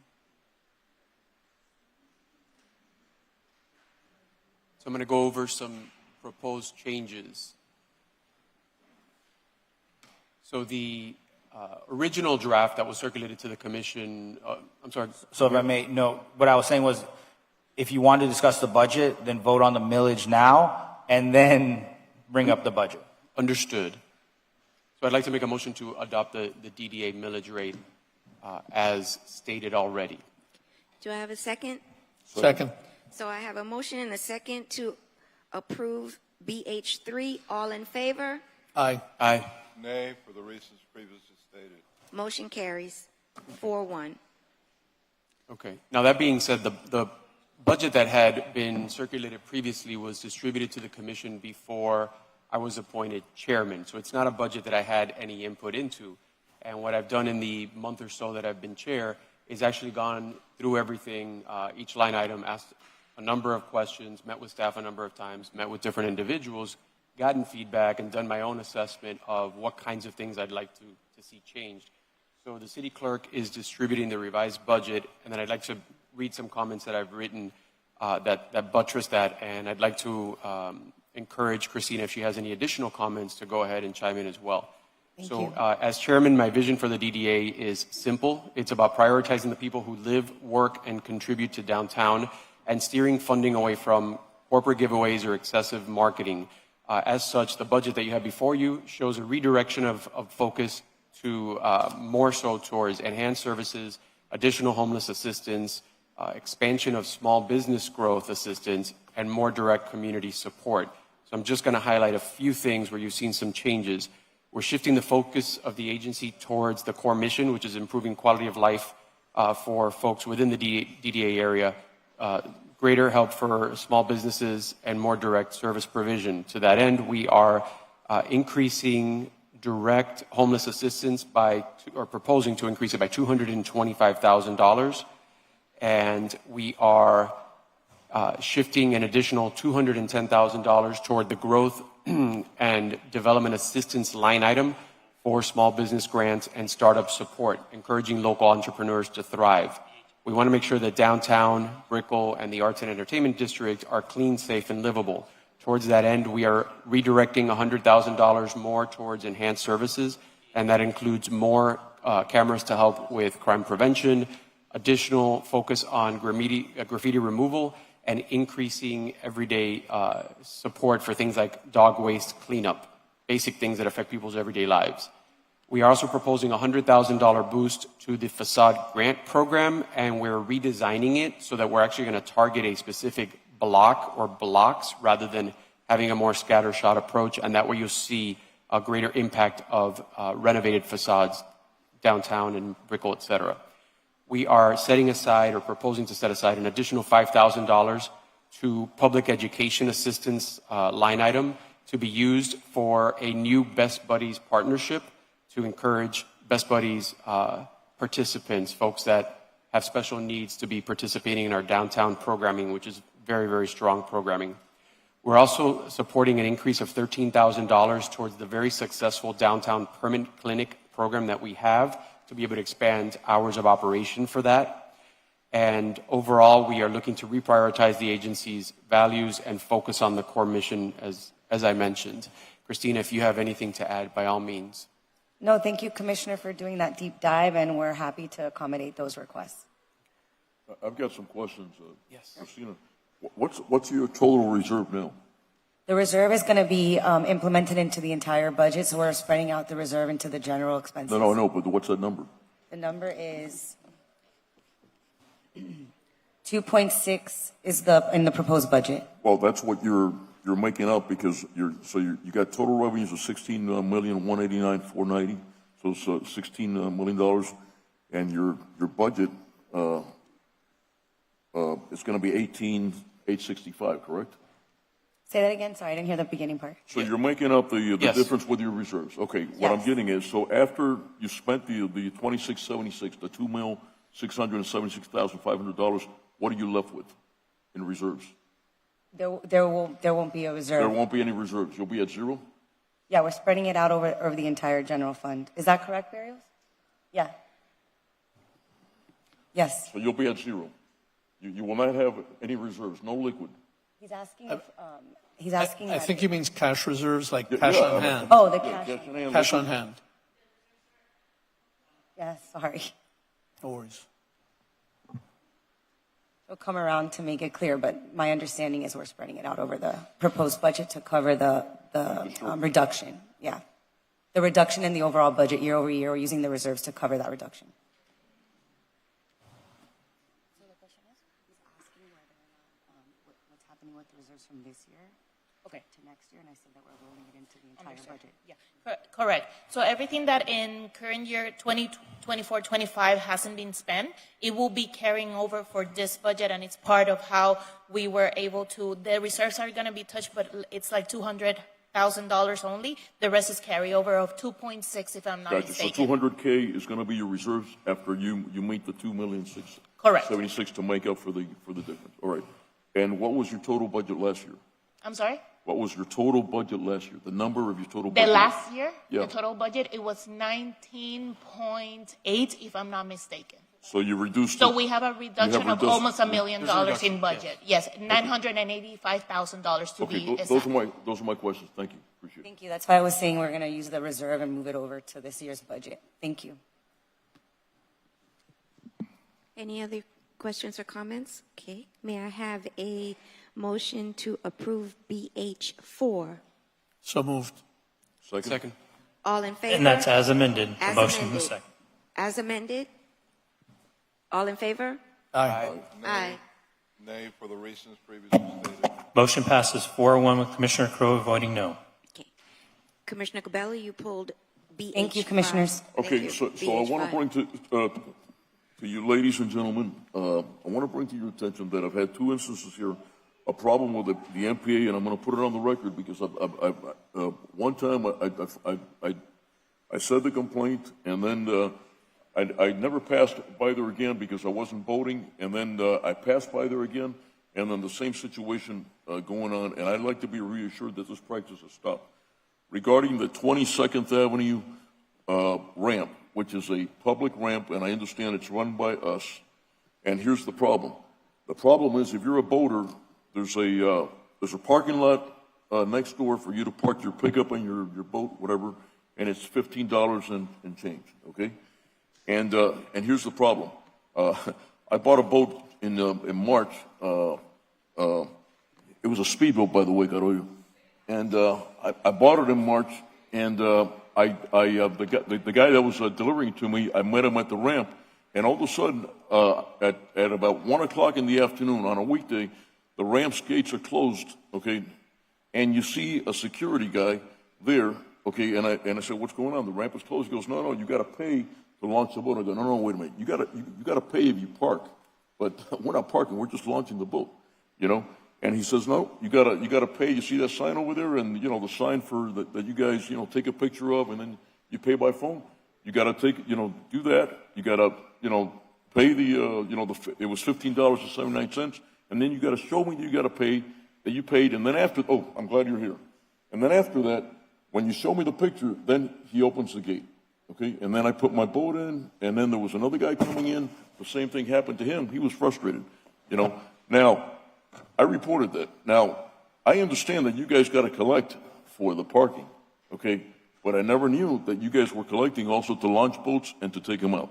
Now, and here's the point. I asked somebody, if this is standard operating procedure for all the marinas, then let me know, okay? And I've been enlightened, and I don't know what's going on. But I found out it wasn't. I found out it was only happening in my district, okay? And that's not fair. That's not correct. Now, I also know, we had the intellectual conversation also, that there are other people that come to use, that they don't live in the city of Miami, they don't pay taxes in the city of Miami, and that was part of the reason that it was being done. But at the end of the day, I'm sure that also happens in next to the Outboard Club in Watson Island.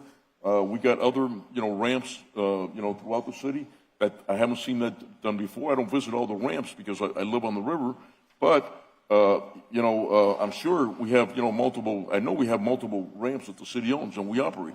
And so the problem was this. I addressed it and I said, I don't want to see this again unless you guys tell me that this is policy. You're not going to do it in my district, And it happened again with me when I launched the boat. And it's a security guy.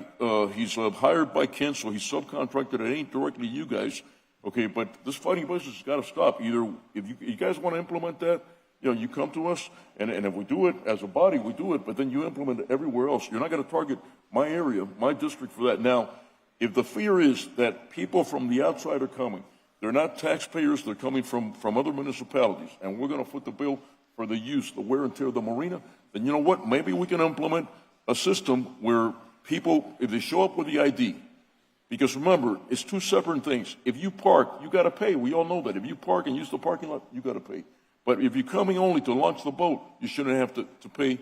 So I suggest to Madam, you're chairman of the MPA, right? Okay. I would suggest that if you're going to keep this thing going, okay, either it's implemented citywide because I'm not going to be targeted, okay, and what I mean is, my people should be allowed, if it's free for everybody else in the city, they should get it free also. So what I suggest is, if the problem is wear and tear, then let's do a system with IDs that if you come here and you're just going to launch the boat and take it out, but you're not going to park, then you show your ID, and if you're within city limits, okay. If you're not, then you maybe you have to pay the $15.79 like I did, and pay for the wear and tear. I'll yield and let you. Hello, everybody. Angel Diaz, COO for the Miami Parking Authority. So the area that you're talking about, I believe it's so that boat ramp. We met with Parks because that boat ramp is managed by Parks. We only enforce it when the boat ramp is open and closed. So we met with staff there, and we spoke to them about it. The security guard company goes through whoever manages that Parks. We talked to them a few times about it. It happened once with you, I believe, and then the second time it happened with a gentleman that has a boat mechanic shop that he has in your district as well. So we spoke about it with him as well. And it was addressed, to our knowledge, it was addressed. We spoke to the city parks department that manages that park and the security guard to understand that they can't charge, or they're not in charge of charging or anything like that. It's when the lot's open, it's pay by phone, and we enforce when the lot's open. We do not control the opening and the closing of the lot. Time out. Go ahead. Hang on. You just said when the lot's open, it's pay by phone. It's pay by phone if you park the car. But nowhere have I heard that to launch, if you don't park to launch the boat, it's pay by phone, because you don't do that on other marinas. Okay, let me clarify that. So we only charge for parking at every marina that we manage. Not there. It's you guys, somebody, it was your sign. I dare say that sign, when I logged in there and I paid my $15.79, I dare say that money, I own a business. At the end of the day, you have batches of, people that paid with a credit card, and then Visa, MasterCard, the merchant, deposits into your corporate account, okay? Or LLC, whatever have you. I'm sure that when you take that sign, it's getting deposited to you guys. So you guys have something to do that. What I'm saying is, park, yes. If you're going to park, you collect whatever you're collecting, that's fine. What you can't be doing and signaling my area out is that you're collecting for launching the boat, even though I'm not going to park, or taking out the boat, and that's been happening. Right. So I think that let me clarify. I don't know who's charging to launch the boat, but it's not us. We only charge when you actually park and pay for parking. That is not, so no. Oh, there's Barbie. Yeah. So something is happening, and Yeah, it's probably with parks, that's what but I would call it. it's not our security, and it's not the Miami Parking Authority. So I don't know where the disconnect is with parks. We have had the conversation with parks. Didn't we have this conversation? I believe we had this conversation. Good afternoon. Barbie Hernandez, ACM over operations, including parks. So yeah, we had this situation happen at the boat ramps. The park rangers and Kent Securities are the ones that handle the boat ramps. So Miami Parking Authority they're the parking lot, and people have to pay to park there. What the Kent security guard was asking for was to show proof that they had paid for parking so that they can move their boat ramp. No. That's one of the situations. No. I was there. It happened to me. I know how to read. I know how to write. I can read it. I can speak English. I spoke to the guy. No, that's not what was happening here. What was happening here is the gates were closed in midweek. When the sun is out there at 1 o'clock in the morning, 12 o'clock, it was happening. The guy was there. He parked his truck. I'll show you a picture in the middle of the ramp, and nobody can get through there, okay, unless you pay that fee to launch the boat and take it out again. We're talking about people like me that I just launched my boat. I don't care about me. Forget about me. I don't want my money back. I can pay it. That's fine. Here's the problem. I care about the residents that parks or whoever's doing it is targeting my area, but they're not doing it to anybody else. They're not doing it unless you tell me that's the policy. Then I will close my mouth and I will retract everything I'm saying. But I found out that's not the policy because other marinas don't have it. So if you're doing it to me, there's a problem in my district that you're doing it to my people in my district. And what I said is this: you're going to launch a boat. You're not going to park. You're just going to launch a boat. You launch it and you get out of there and you're done. That's free. In other marinas, it's free. Right. What you pay for is the parking. That's not what that guy's doing there. That guy is in the middle of the road, and if you don't go over there and take a picture, and you don't pay, and you don't show him that you paid the $15.79, that guy won't let you through, and vice versa if you're coming out. So we addressed that situation when you brought it up to us. We spoke to Kent Security about that, and we explained to them that they shouldn't be doing that. The challenge with that particular boat ramp is it's off the Miami River.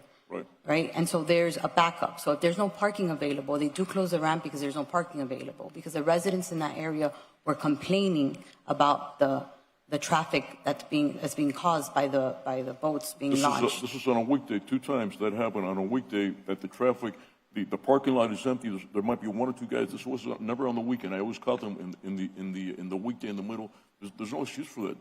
There's no, what they are going to complain is that if you're a boater and you live in the area and you pay taxes and every other ramp in the city, okay, is available if you're a resident of the city of Miami, and then you do this only in my area, whoever's doing it. And by the way, Kent Security does not regulate itself. At the end of the day, we're in charge. If they're telling you that parks are, I don't know, they're collecting the money. And you're telling me that Parks is the one that's responsible. So actually, when you're telling, but somebody's responsible, and that guy, I'm sure, didn't go over there and didn't decide, oh, you know what, I'm going to put my car here and I'm going to start, because that guy, he's not making the money. All he's doing is he was sent there to do a job. That's all he's doing. And somebody sent him to do a job. I'm sure. And Kent is not the guy collecting, the security company that we have here in the city. Those aren't the guys. The guys that are collecting are the pay by phone. You pay, and the money's being deposited to that entity. So it's either Parks or it's you guys that's telling that guy. Somebody's telling that guy, do this. When you brought that situation to us, we did address it. We did explain to the gentleman, the Kent security, and I caught him there again after I spoke to you. I caught him there again. Same recently? Story. Yeah, about a month and a half ago. I caught him there again. Okay, I didn't know. Then we need to address that because we did speak to him. Yes, we will address that. I did not know that happened a month ago. So, Commissioner, can I, for just clarity, so we can follow up properly, when this incident occurred roughly a month and a half ago, that you know what happened. When the incident occurred with me, it was way back in March. No, I know. I'm crystal clear that was the first time we addressed it. When it occurred a second time, it was under the same guidance that the security guard was giving, that, hey, if you want to launch your boat, you have to pay for parking. Is that what they were saying? I didn't stop by. I saw it. I stopped. I believe I took a picture. The guy was in the middle of the ramp again. The gates closed in the afternoon. The same situation is going on. Okay. Is going on. Because we are actually prohibited in charging for the use of a boat ramp and access to the river. That's actually illegal. We can charge for parking if people store their trailer there, but access to a boat ramp for someone to launch is always free and always available. The only time, obviously, it does get impeded, because we've had this issue here in this boat ramp next to us, by the way, is that sometimes the volume is so great, and that's a perfect example, this ramp here, that it has a limited capacity, right? Because there's you especially during peak season, you get a lot of people. So we've had to actually monitor it. I mean, Angel and Alex can certainly speak to that, where we've had to have police there beyond a security guard, because people tend to get a little aggressive when they want to launch their boats. And so we've dealt with that there, but agreed. If that happened again, we will absolutely address it. And if it means we've got to change the guard out or readdress how we're handling security there. But the security is really there just really primarily just to make sure there's not controlled chaos there, because that's really in essence what happens. But in the end, he's very rude to my people. He's very rude. Okay. Okay, great. Well, that's good feedback. Okay, I don't like that. Those are my residents. And if you live there and you got a boat, you should be able to launch that boat like you do in Tennessee, like you do in the Outboard Club, like anywhere else, and nobody should be harassed. Now, if you're going to park, you pay. I'm all for that. But to charge for that boat to go out, and when you're not going to use the ramp, no, that either. And if you're going to do that, you do it on all of them. But you're not going to. Yeah, we can't charge the launch. The other ones, everybody else gets off. So we'll address it again. Okay. And then we'll report back to you on. Thank you for the explanation. Thank you. May I have a motion for BH5? I'm sorry? May I have a motion for BH5? So moved. One more thing I'd like to ask. Out of the money that they make a year, what percentage does that come to the city? And it's not based on percentage. With the budget you approve, there's a net number at the end of every year, and that's what's provided to the city. All right. Thank you. I have a motion. Do I have a second? I have a motion and a second. I'm missing Commissioner Rosado. We have enough to vote. I know, but just, he's coming. Commissioner Rosado, I have a motion and a second on BH5. All in favor? Aye. Aye. Motion carries.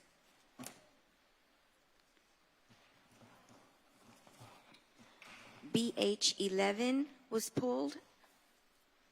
I think he pulled it, and I was going to pull it anyway. Commissioner Rosado? I think Rosado? Rosado pulled it. I do. How much do we have in reserves for the Bayfront Trust? I believe it's 24 to 25 mil. So the reason I bring it up is I know we were talking about the reserves for the DDA, and I know that there is very strong support for additional homeless assistance, but the DDA and the Bayfront Trust are in very different financial positions. I'd actually like to respectfully request that for next year's fiscal year budget, that we allocate an additional $1 million for homeless assistance from the Bayfront Park Trust. So you're asking $1 million from the Bayfront over to what, to go to the DDA? No, not to be transferred to anyone, but actually to be dedicated to homeless assistance programs for folks within that area. That's fine Anytime with me. Bayfront is looking absolutely beautiful, Yeah. but one of the things that I've noticed is anytime I'm down there, I am approached by folks that need some assistance. That's a problem. No, I wouldn't have a problem with that, but here's why I wanted to pull it. In the, when I had the briefing, they presented me with $9 million that they want to take from Bayfront Trust to make up for the budget. Okay, and what I said was, Bayfront is not dissolved yet. Okay, we're putting the cart before the horse, I think. Why? Here's the reason why. Bayfront needs repairs. Okay, the bunker needs repairs. The office, some of the dockage needs repair. Okay, and if the situation is that you're looking at the 25 mil, you know what I mean, and you're using that to balance your books with the budget, I don't think it's a good idea. At this point, I think we should determine first what we're going to do with the park, okay, and then take that leap, okay. And while I'm on the subject, okay, there's another problem here, okay. To fix this budget, okay, I'm going to be somehow affected to the tune of $22.8 million, which I'm going to be affected one way or the other in my district. Why? Because you want $9 million for Bayfront. Right now, as of today, I'm the chairman of Bayfront. Tomorrow, I don't know whether I will be. I'll do whatever this body wants, and that's the end of that story, okay? But for now, I am the chairman, so I have to be responsible. The commissioner before me did do a good job. I'll give him that in, being very frugal. However, the park needs repairs here and there. Okay, so that 25 million, that you guys are looking at, if you deplete that, you might have trouble later on to doing things that were going on and that have been going on. For example, the rock garden was installed by the past chairman, Chairman Carollo, and that we're trying to get that done, I believe, and we didn't kill that. That's going to require $300,000, and like that, you got the bunker. The bunker, we asked for an estimate to do that thing over again, to do it right. Is 14 mil, probably inflated. Okay, but nevertheless, it is going to cost some money. Same thing with the dockage. And I'm going to let the executive director, address that in detail if any of you have, any questions which you're pointing. And I'm just going to end with this. So you got $9 million from Bayfront, which affects me because right now I'm the chairman. I'm trying to do a good job there. Then you want to take $6 million away from my budget from the District 1. Because you want a fire station. That's good. I want a fire station too. I want to do the fire station, but let's take it evenly from everybody else. You know what I mean? Everybody put your grain of sand. Then the $2 million from the Omni CRA, that is supposed to be earmarked for the Alapata CRA, and somehow you guys included it, I believe, in the budget. Correct me if I'm wrong. And then we got another $5.8 million in Midtown. Correct me if I'm wrong again, if you didn't use that number to balance the books, that I'm going to be affected too, because if you guys say to me that you're going to take the $5.8 million, and now from Midtown, for whoever wasn't here, we took a vote on creating the Alapata CRA, okay? There was $5.8 million, or whatever that yearly revenue stream is, whatever that total number is, that was volunteered, and we all agreed that was going to go to the Alapata CRA. And that was the thing. Just like the Omni CRA pledged $2 million. So right there, you're talking about affecting my area, my district, my residents for almost $8 million. Okay, I'm not going for that. Just so you guys know. So we better find another way where to take that stuff off. And by the way, the police officers. Okay, let me correct before I forget, because I got a bunch of things on my mind. Somebody said we pay a police officer $125,000. No, a police officer does not make $125,000 to start. Okay, he makes 61, 62, 63, but not more than 70 grand on his salary. What the lady might have been talking about is that when he first gets started, it costs us that much because we got to buy a patrol car, and we got the uniform and the gun and the this and the that. So that's not fair to criticize our police department. Like if they want to, somehow, that is not the case here. However, However, ladies, gentlemen, I am willing to put, my grain of sand from my pot, okay, into hiring those officers. But, you guys can't say to me, oh, Gabriela, we're going to solve all the problems in the city, and you're going to be the fall guy for a tune of 23 mil. That's my piece for now. I ended there. Commissioner Pardo? Yeah, I'll go ahead and let the executive director go into great detail, but there's a good long list of projects that those reserve funds at Bayfront had been earmarked for.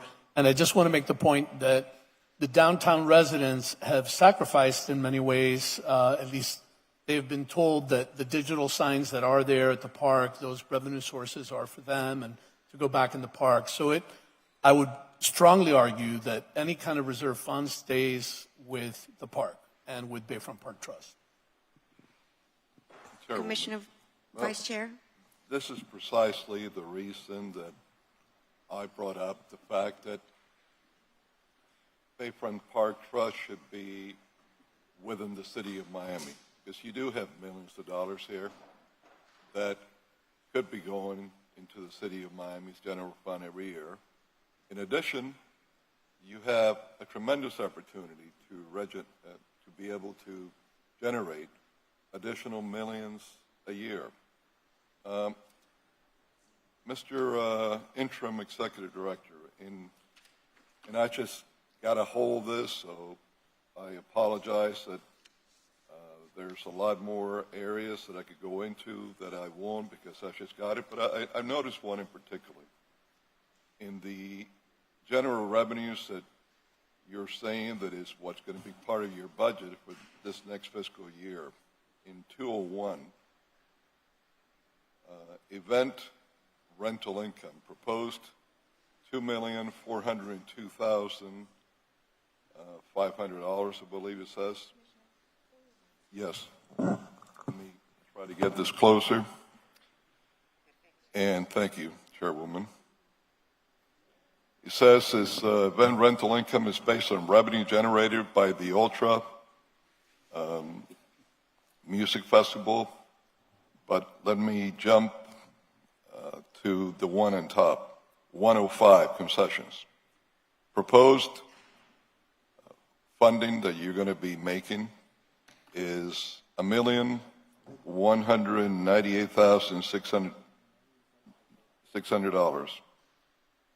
Fee based on agreements with park concessionaires. You put food trucks, billboards, and antenna towers. Are there any more than these three that you get in that concession for?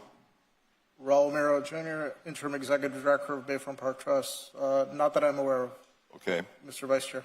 Do you know the amount that you're getting for the food trucks on a yearly basis? You got two? Food trucks approximately, currently right now, is approximately close to 200,000.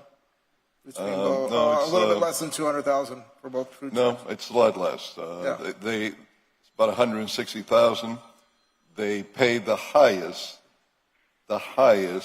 by far rate of any food truck in the state of Florida. Pretty close to $7,000 a month, which is more than some people pay. That's around $7,400 a month with tax. It's less than that, but anyway, on the billboards, what are you estimating that the billboards are bringing? I'm still trying to compile those numbers. I've met with one of the billboard companies.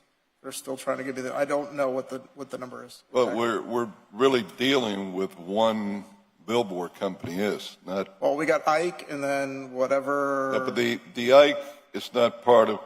I don't believe what you put down here. Ike is separate. It's additional money. Well, I don't. Like I said, I've been trying to get a meeting with the billboard companies. I have not gotten a meeting. Yeah, but nevertheless, if you haven't gotten the meeting, you're only putting down $1,199,600. I'll round it up to $1,200,000 in revenue that you're bringing. Do you know, for instance, the three long, slim LED signs, the monuments that we have, two in Bayfront Park, one in Maurice Ferre.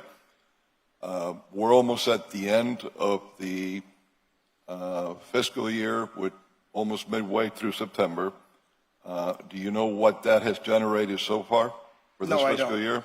No, I can't tell you that. Do you know what it will anticipate that it will have by the I mean, end of this I believe fiscal that- year, October, or September rather? Like I said, I do not know what those numbers are. Do you know what the minimum guarantee is that we're supposed to get for these billboards? I've been diving into those contracts. I do not know that. Well, this concerns me because these are real significant dollars that we're supposed to be getting. You're giving us a budget that it's not being realistical or factual in the amount of monies that you're getting there. For instance, at the very least, you would know that the main billboard company, the one with the 3 monuments, guarantees $400,000 a year for each of them. That's $1.2 million.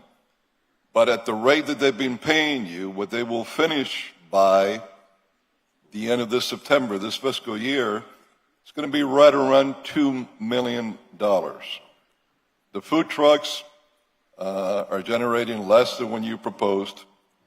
The amount that we received from the Ike small signage on Biscayne Boulevard, you don't know that amount either, but it's a significant amount.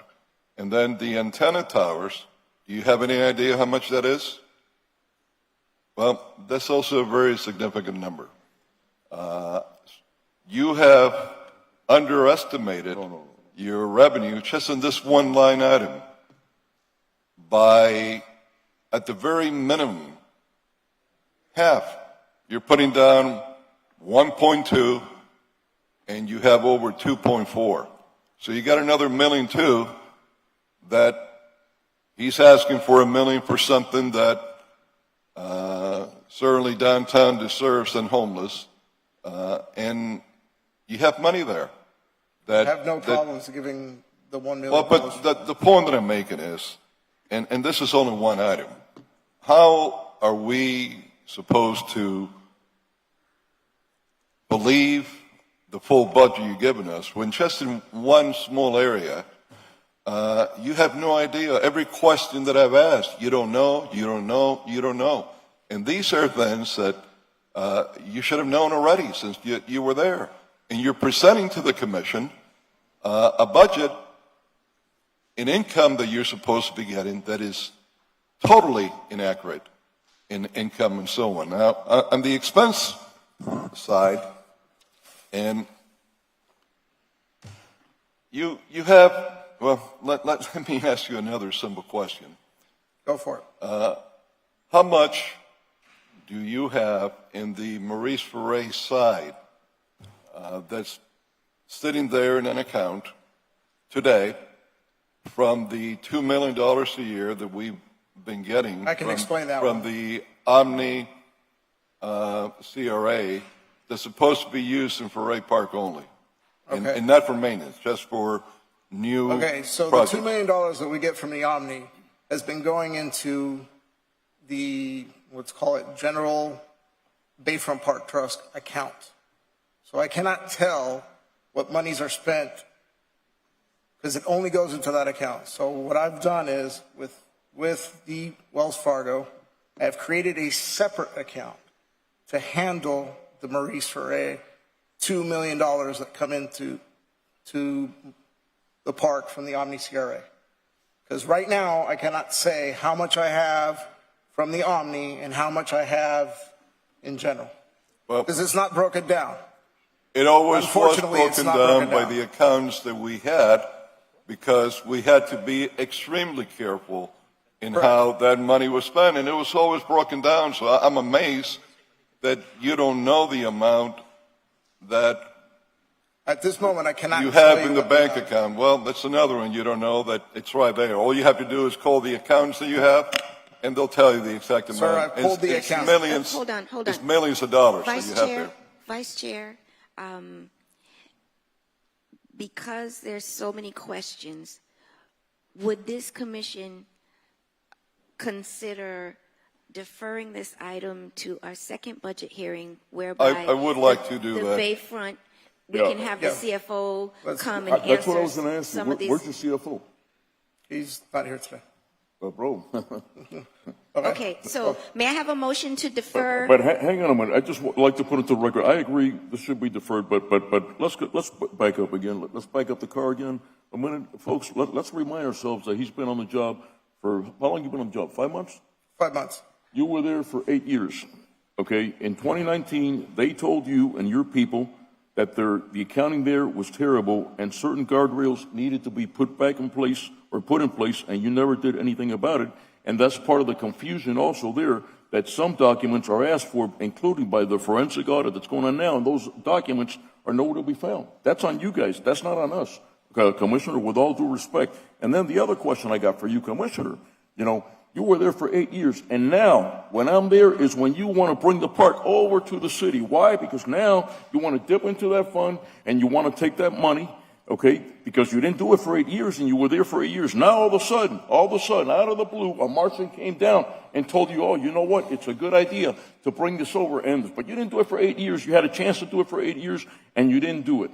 And now you're criticizing this guy, which, by the way, your CFO, Yes. that's BS. Okay, in my book, I hold my people accountable. That's you know me. Yes, That's BS. Your CFO should have been here. Yes. Let me tell you. But at the end of the day, it's this. Look, there was a problem there, and there still is, and that's why you're having a forensic audit. Okay, because you guys left a mess going on.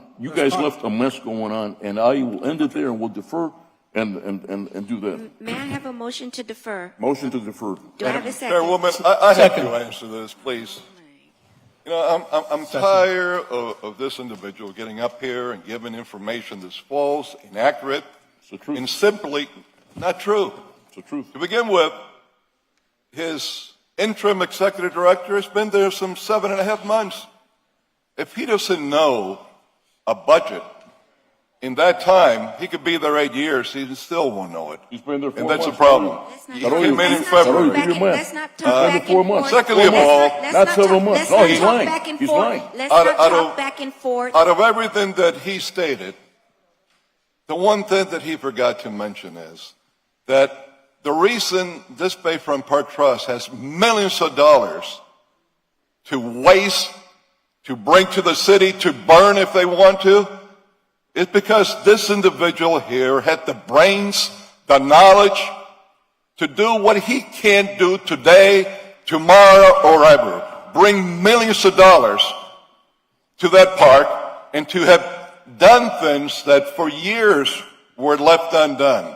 So we could vote on it and So there's a motion and a second. And let me tell you, the reason you got all that money and revenues because you didn't repair. You just generated revenues, but you did not repair. You did not repair. For 8 years, you never repaired anything, and that's why it's in dire straits. All in favor? Aye. Item has been deferred to the September 25th meeting. Madam Chair, I have a quick question. Can we do a directive, since there seemed to be consensus here about the $1 million going to homeless services? make a motion. In I just find the money so that's So there's a within the motion budget. and a second. All in favor? Aye. Motion carries to give $1 million from the Bayfront Park Trust Management budget to address homelessness in downtown, not to a Okay, particular but I asked the question, okay, are you transferring funds? Are we talking about a transfer of funds outside the park to an entity? Is that what we're talking about? No, Let's be clear about that. No, just It's an allocation. Okay, all right. Put that in. So everybody's aware here, $500,000 were given to Bayfront by the city for the New Year's event. That $500,000 is also coming back in my budget to the city. So you're talking about you need to. Sir, we're going to discuss your budget Yeah, at the next budget hearing. Thank you, Raul. Thank you. Thank you. Chair, so again, to clarify, that motion was a direction for the executive director to allocate the $1 million for the fiscal year 25-26 budget. Correct. So that's what For you expect to homeless- see to address homeless on the issues. 25th. Yes. Okay, understood. Okay. Commissioner Gabella, I believe you pulled. Chairwoman, before we move on, I just want to acknowledge both the current chairman and the previous chairman for making sure that the parks look really beautiful. Thank you. Thank you. BH 12, Commissioner Gabella, I believe. Page 12, okay, Midtown CRA, the same thing again, real quick, I'm not going to waste more time. I've already said it. That money was committed to the Alapata CRA, okay, and now it looks like you guys want to mess with it. You want to bring it into the general fund, and then that money's going to somehow get lost. I'm not going to tolerate it. I'm just here. We made a deal. You guys all voted for it. Please honor that deal, you know, and that's all I'm saying on that one. I'm not voting on that one until things are clarified where that money. You know, it's clarified. We said it. It's on the books. It's in black and white. You know, but if this is again part of the balancing of the budget, okay, this is a problem for me, and I'm not going to be voting on this until this is cleared up. Do I have a motion to pass BH 12? Move. I have a motion. Second. Second, but I'd like some clarification on that item as well. I don't have all the background. And it's as amended. What we are doing here with BH 12 is merely approving the Midtown CRA budget. That's it. We're not allocating any money anywhere. All right. That's all we're doing. All right, glad you clarified it. We're Thank you. approving the budget as presented. All That's right. it. I have a motion and a second. All in favor? Aye. Aye. Motion carries unanimously. Commissioner Gabella, I think you pulled BH 17, the solid BH waste. 17, assessment. okay, here we go. BH 17, solid waste, okay. We have a little problem here, okay, and I want to address this, and I know I took the temperature, right, of the room, and I understand, but here's the problem that we got going on in solid waste. So we have not, that 360 fee or 380, which is it, our 360 or 380? 380, okay, that 380 fee that we have been charging the residents, we have not moved that fee up for 14 years, right? Is it 14 years that we have not moved that fee up? Okay. So the problem was apparently by the previous commissions, somebody did not want to move that fee in fear of something, retribution from the voter. I don't know. But here's the problem: we waited 14 years, and now to make up for those 14 years, let's say if you would have done a 5 or 10% increase, it's a lot of money to do it now. And this is the problem why we're hesitant to do it now, because we don't want to pass this on to the taxpayer, right? You know, the taxpayer's paying enough to do another one on them. But I proposed earlier in the year, okay, last year, and I thought we had consensus for this, the recycling, okay? The recycling, it was told to me, okay, that 95% of the components of the recycling are not being really recycled, okay? It's just waste, okay? It's not being recycled, okay? We are borrowing money from the general pot to run the solid waste operation because it does not pay for itself. Am I correct in saying that? I'm pretty much correct in saying that. Okay. I suggested, let's not fool ourselves. Let's deal with this issue. Okay. Let's not kick it down the road. There's a problem here that to do the solid waste that has to be done. Never mind about the recycling, the solid waste, all that stuff that has to be done to keep a clean city, right? All right. So we got to keep that going. But the recycling business, okay, that's a fallacy. So we feel good about ourselves. And my argument is, let's stop that. That's at the tune of about 2 mil a year. Let's take that money. Let's help pay for the trash, service. All right. So we don't have to keep going to the general fund. Okay. And let's revamp the recycling and really make it what it should be. And then when we get to that point that then it's not 95% waste, then maybe we put it back on. Because I would submit to you, and I know that people here, I got it. There's concern with the residents that the city's not going to do recycling. These guys, they want to cut trees down. I've been accused of many things up here. Okay, but here's the thing. It's not working. We're fooling you guys. It's costing us $2.5 million a year. You know what I mean? I'm prepared to take that step, okay, and say the truth out there and lead on this thing and say, hey, listen, we're going to stop it to reassess the situation, okay? And then when we reassess the situation and we get the mechanism, the system, the mechanicals in place to make this really happen, and Scipio's looking at me like, going like that, because I know you're into recycling. A lot of people are, but let's do it for real, people. Let's not play this hoax that we're playing on ourselves and on the resident that we're pretending to, that we're doing. And we're not really doing anything. We're just wasting money and it's not being done. That's my 5 cents worth. I might be in it alone, but that's what I think should be done to handle that problem. I leave it to the rest of the board. Public comment is over. Do I have a motion to pass BH. Madam Chair, I would Where like am I? to say one quick Well, I thing. looked at you. You looked like you didn't want Yeah, to say anything. well, I was waiting for you. I thought you. No, I look. You know, sometimes you give me the look like, no, I'm ready for a vote. Oh, listen, what my concern with the recycling program is when you get rid of something, you just get rid of it. And no, we should fix our recycling program. No, I agree. We should make it work. And I don't want to just eliminate it. I think the real problem here is that we've had true cost increases for the last 14 years, and we have kept the fee the way that it is. We just have not raised it at all. It's hard for any of us, especially in this environment, to raise anything by a penny. I get that. I'd be interested in knowing an analysis from you guys. How much would it take in small adjustments over time to get to a place where we're covering our cost of both programs with a fix, and what would it take to fix the recycling program? Okay, good afternoon. Katie Gray, Interim Director, Solid Waste. We will prepare that for you. In the meantime, we have been working with the county and some NGOs to obtain a grant, and we're in the final stages to fund some education, some technology to work towards reducing the contamination. How much is contaminated currently? I can't give you an accurate number right now. We can do a characterization study, which is part of that grant to have a baseline. And how much is the grant for? Roughly $250,000. So $250,000, maybe that's something we can. But it's not a lot. And let me just say, she's not going to say it. Staff isn't going to say it, so I'm going to say it for them. They gave us a comprehensive plan with respect to recycling. I shopped that recycling plan to my district. I talked about the bulk waste pickup. The community came and they skewered us because I said the same thing Commissioner Gabella said, didn't I?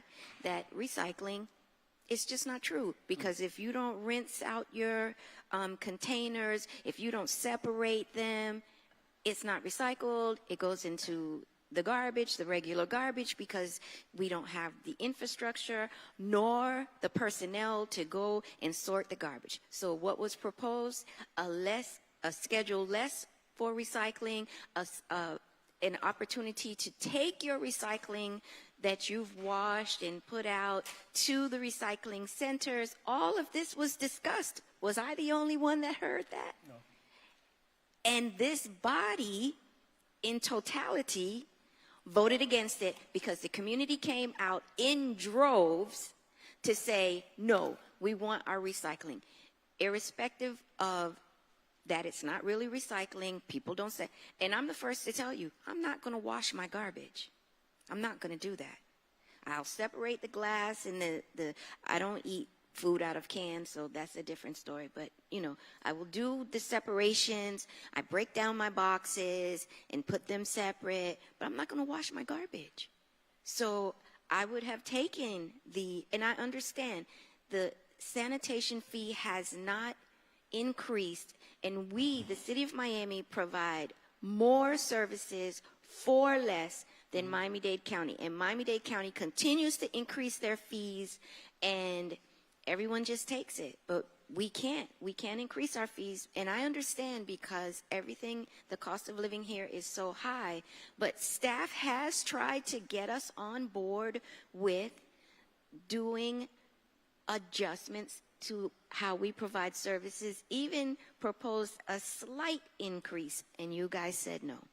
But let me ask you a question. Back to the recycling thing. Okay, so what you're saying is, what you guys are telling me is that really, if the trash isn't cleaned, right, it's never going to be, you know, the percentage high enough that we're comfortable to say, okay, you know what, right? So then we're going to keep doing that. I mean, I don't understand.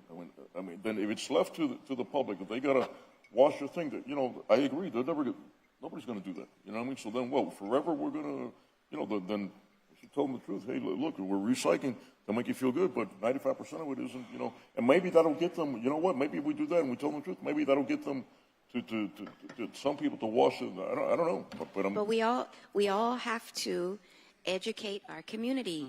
We, as a commission, we have to go to our districts and we have to educate our community to get our community on board, because when they proposed it before, I had solid waste come with me at the time. Wade was the director, and we went out, we shopped it with our district. I explained it to them, and for the most part, my district did not come because I was doing an education campaign to share with them, this is what's happening, this is what we have to do. But across the board, people showed up and said, no, we do not want to reduce our recycling schedule. You don't recycle enough.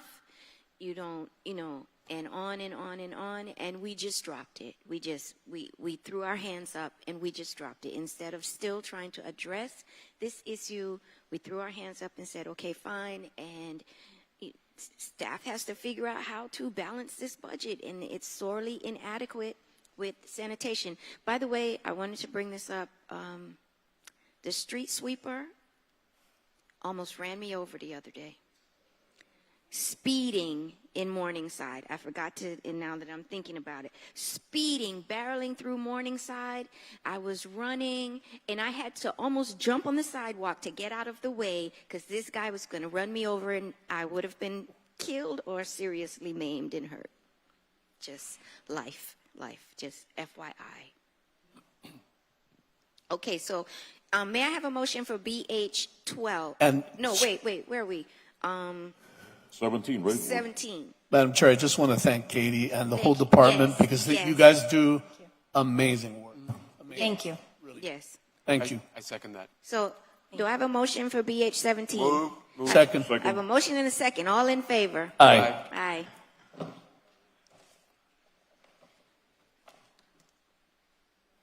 BH 18, I'm not sure who pulled that. I think that was You? that was me, I think, right? Was that Yes, you? I think so. Was it me? Okay, so what I want to address the capital plan, and I'm lost now in my. Okay, so here we go. So the capital budget, newly we got 65 mil before this year, apparently that we didn't have last year. Can you, without going into detail on every single item, how did we get to the 65 more than last year? Besides the, the increase for, the living costs, the inflation, whatever.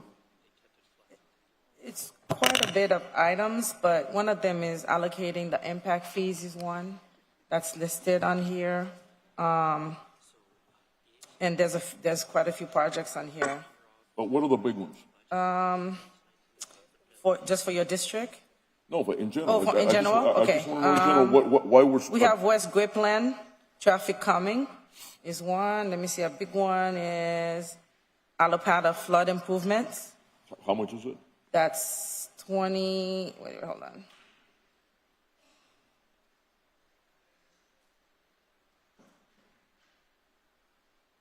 Current year, 31.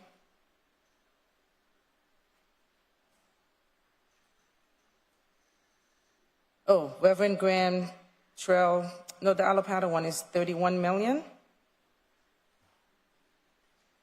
And that's for what again? For the It says Alopata flood improvement, 7th Avenue and 14th Avenue. Okay, and the rest of the big ones? And then another one is Aberdell, flood mitigation, 20.6 million. Where again? And then we have, I don't have the price for the amounts for this, but there's Reverend Graham Heritage Trail, fire rescue apparatus, which we talked about through the briefing, about 11 million. And we have the Morningside Park Baywalk, citywide storm and sewer repairs, citywide pavement resurfacing, Abister Park Community Center, Little Haiti Soccer Stadium, the police drone, and real-time crime center expansion. Okay, thank you. Does anyone else have any? I did actually. I know that we're often challenged doing any kind of historic preservation, but I was hoping we could find between now and the next meeting $1.5 million for the Flagler Workers Cottage restoration.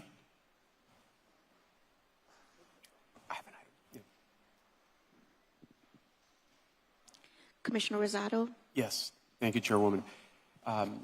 District 4 happens to be, for historic reasons, the most, what we call park poor district, in the sense that it's got the least number of parks of any of the districts and the lowest amount of park acreage. There's a project that Commissioner Reyes, may he rest in peace, had really hoped to move forward on and that I'm tremendously supportive of, and that is creating a community center for the Douglas Park community. And for reasons that I've learned from OCI, it's a complex project based on the soil conditions in that park, et cetera. And so one of the things that was offered by Director Perez, who's in the back of the room there, that I think is a very smart recommendation, is that we try to purchase an adjacent property, and there's a commercial property immediately adjacent to the park that could share the same parking spaces that we could demolish and build a community center on. And so I'd like to respectfully request an allocation of $5 million for phase 1 of that project, which should get us to acquisition of the property and design and permitting of a building for that adjacent site. Were that to not work out for any reason, we would still be, again, the district with the least amount of parks and the lowest amount of park acreage. So if that were to not work out, I would like to be able to use that funding to be able to purchase additional parks throughout the district.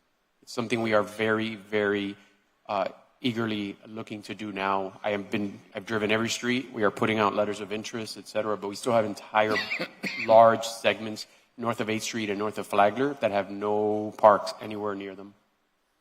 Well, now that you all are asking, hell, So, I might as well ask, who can I have a helicopter from my district? I was going to propose that perhaps we might want to defer this item because it seems like we want to flesh it out a little bit more. Well, the problem is that how most of us have done the park acquisition, and I'm not so sure District 4 is the district with the least amount of parkland. It was District 3. However, there was a readjustment in boundaries, so it might be close with 4. But the way that we acquire dollars for parklands has been within our own budgets. You're asking out of the blue to get just $5 million there, and what I would suggest is that you do a realignment of a sizable office budget that you have with monies from many different areas, like I've done, like other districts have done, and then see what is the general dollars available and what part of that should go to District 4 versus other areas, because there has to be fairness and balance to all district commissions. District 5, District 1, District 3 have also extreme needs, and not just in parks, but overall. So that's the only thing that I would say. It's a noble request that you're making, but it has to be balanced with the needs of the other districts. Yeah, I agree with that. And that's why I'm asking if we can perhaps defer BH 18 until the September 25th meeting, because it seems as if each commissioner would like to discuss the capital plan a little bit more. So may I have a motion? Move. Second. I have a motion and a second to defer BH 18 to 9/25. All in favor? Aye. Aye. Motion carries. If I may suggest to each member of this body that we then look in our budget, whether it's additional parklands that we need, park improvements, it might be the case in some instance, or areas of need within our own districts. The only area that's kind of on its own for the most part is District 2, that is a very wealthy district. No, it depends where you, I mean, please. I know Brickell you're needs park. There's plenty of let me bring the urbanization violence and out. vertical community that needs parks. So, you know, Concrete Jungles needs park reserve space your as comments to your district. Okay, so now let me just say a few things. For BH 19, please note that we are only approving the millage. That's it. We're not talking about the budget. This is only the millage. And we have to do a roll call vote. I don't need a... And read the title. And George has to read the title, so I'm going to let him read the title for the record. And it's first reading. First reading. Chairwoman, if I could put on the record the following, that while we're only approving the millage, once we approve this millage, we could only lower it in the next meeting. We cannot raise it. That is again. correct. That is So correct. let's put it on the record. Okay, so Well, George? and for purposes of creating a clarification, she needs to read in the record the actual millage, because the number in this, on the agenda is the cap number that we had approved earlier. We have proposed reducing that even a little more. So that needs to be read into the record as well. Okay, first let George read the title. The title first. Yes, thank you, Madam Chair. BH 19, an ordinance of the Miami City Commission related to taxation, defining and designating the territorial limits for the city of Miami City, levying an ad valorem tax on all real and personal property in the city at a total tentative rate of 7.3900 mils on the dollar of the taxable value of such property for the purposes of funding the general operating budget and payment of debt service for the fiscal year beginning October 1, 2025 and ending September 30th, 2026, containing a severability clause and providing for an effective date. Maggie, could you, I'm sorry. I need to read the reduction, the scenario for the 7.1080. The proposed general operating millage rate is 7.1080 mils for the city of Miami for the fiscal year beginning October 1st, 2025 and ending September 30th, 2026. That operating millage rate is 7.67% higher than the state-defined rollback rate of 6.6015 mils. And again, if we approve this tentative millage for the city of Miami here, it is first reading, so we have another crack at it, second reading, but we cannot go higher. We can only go lower. Do I have a motion? Motion. I have a motion and a second. Does anyone have any discussion? Chair, my apologies. The seconder was Commissioner Pardo, correct? Okay. I'm sorry, I didn't catch the seconder. Yes. I know that Yes. Commissioner Pardo moved it. I have a motion and a second. And Chair, my apologies. I believe this motion is as amended. As amended, and I need a roll call vote. So we'll start with D1. I can read the roll call. Oh, go ahead. What did we actually amend? I'm sorry? What did we actually amend? Because Maggie gave us a different number. Oh, okay. Okay, so go ahead, Todd, do the roll call. Roll call vote on agenda item BH19. Commissioner Rosado. Yes. Commissioner Gabello. Yes. Commissioner Pardo. Yes. Commissioner Croyo. Yes. Chair King. Yes. The motion passes 5-0. Now, As amended. as amended. Chairwoman, Yes? this is something I meant to say at the beginning of the meeting and it got away from me, but I have spent, and I imagine each of you has also, I spent a lot of time in the last few months being approached by folks who are asking why we have a $400 million shortfall and a variety of things that pertain to the county and the school board, because there is a little bit of confusion between what's the city and what's these other entities. And so I just want to thank each of you for your leadership and the administration and the finance and budget staff for their work, because we are an actually very, very strong financial position as a city. So I want to thank each of you for that. Thank you. And as evidence from this meeting, by allocating $1 million for homelessness, I know in my district, I'm not cutting social services. That's the first thing government reaches for when things get a little shaky, and it's the last area of service that we should be cutting, because that makes everything go awry in the community when you cut services for people. Now, with BH 20, this is to approve the budget, and I feel like there may be some hesitancy based on some other actions that we've taken. Gentlemen, do you want to defer? No, we can't? We cannot? No. No, we cannot defer it. Under the statute, you have to have You can amend it for second reading. Okay, Yes, you so, can amend it. okay. So you're approving a tentative budget is what it says here. Okay, Tentative so is the key we're word. approving the tentative budget. We have to pass it now, but it's tentative. We still have a crack at it to go. And I just didn't want us to try to get everything out here on the dais versus speaking with administration for some concerns that we may still have with respect to this budget. So may I have a motion? Motion. Second. Second. All in favor? And Chair King, So BH20 will be amended to add dates in the second whereas clause as well as section 3 of the resolution. In addition, the resolution needs to be amended to remove with attachments from the title. Thank you. So I have a motion and a second to approve BH20 as amended. All in favor? Aye. And the seconder was? Who seconded? It was moved by Commissioner Correa, but I was having a hard time catching the seconder. It was Commissioner Cabela. Cabela. Thank you. So motion carries. 5-0 as amended. As amended. There's a discussion item, lost income with city with vote for solution. There is no discussion item. Okay, so we're not. So may I have a motion to withdraw BH21? Move. Second. All in favor? Aye. Motion carries unanimously. And at this time, we have concluded our first budget hearing for the City of Miami for September 13th, 2025. Thank you all for your advocacy. Thank you all for showing up, and we'll see you on the 25th. For this is because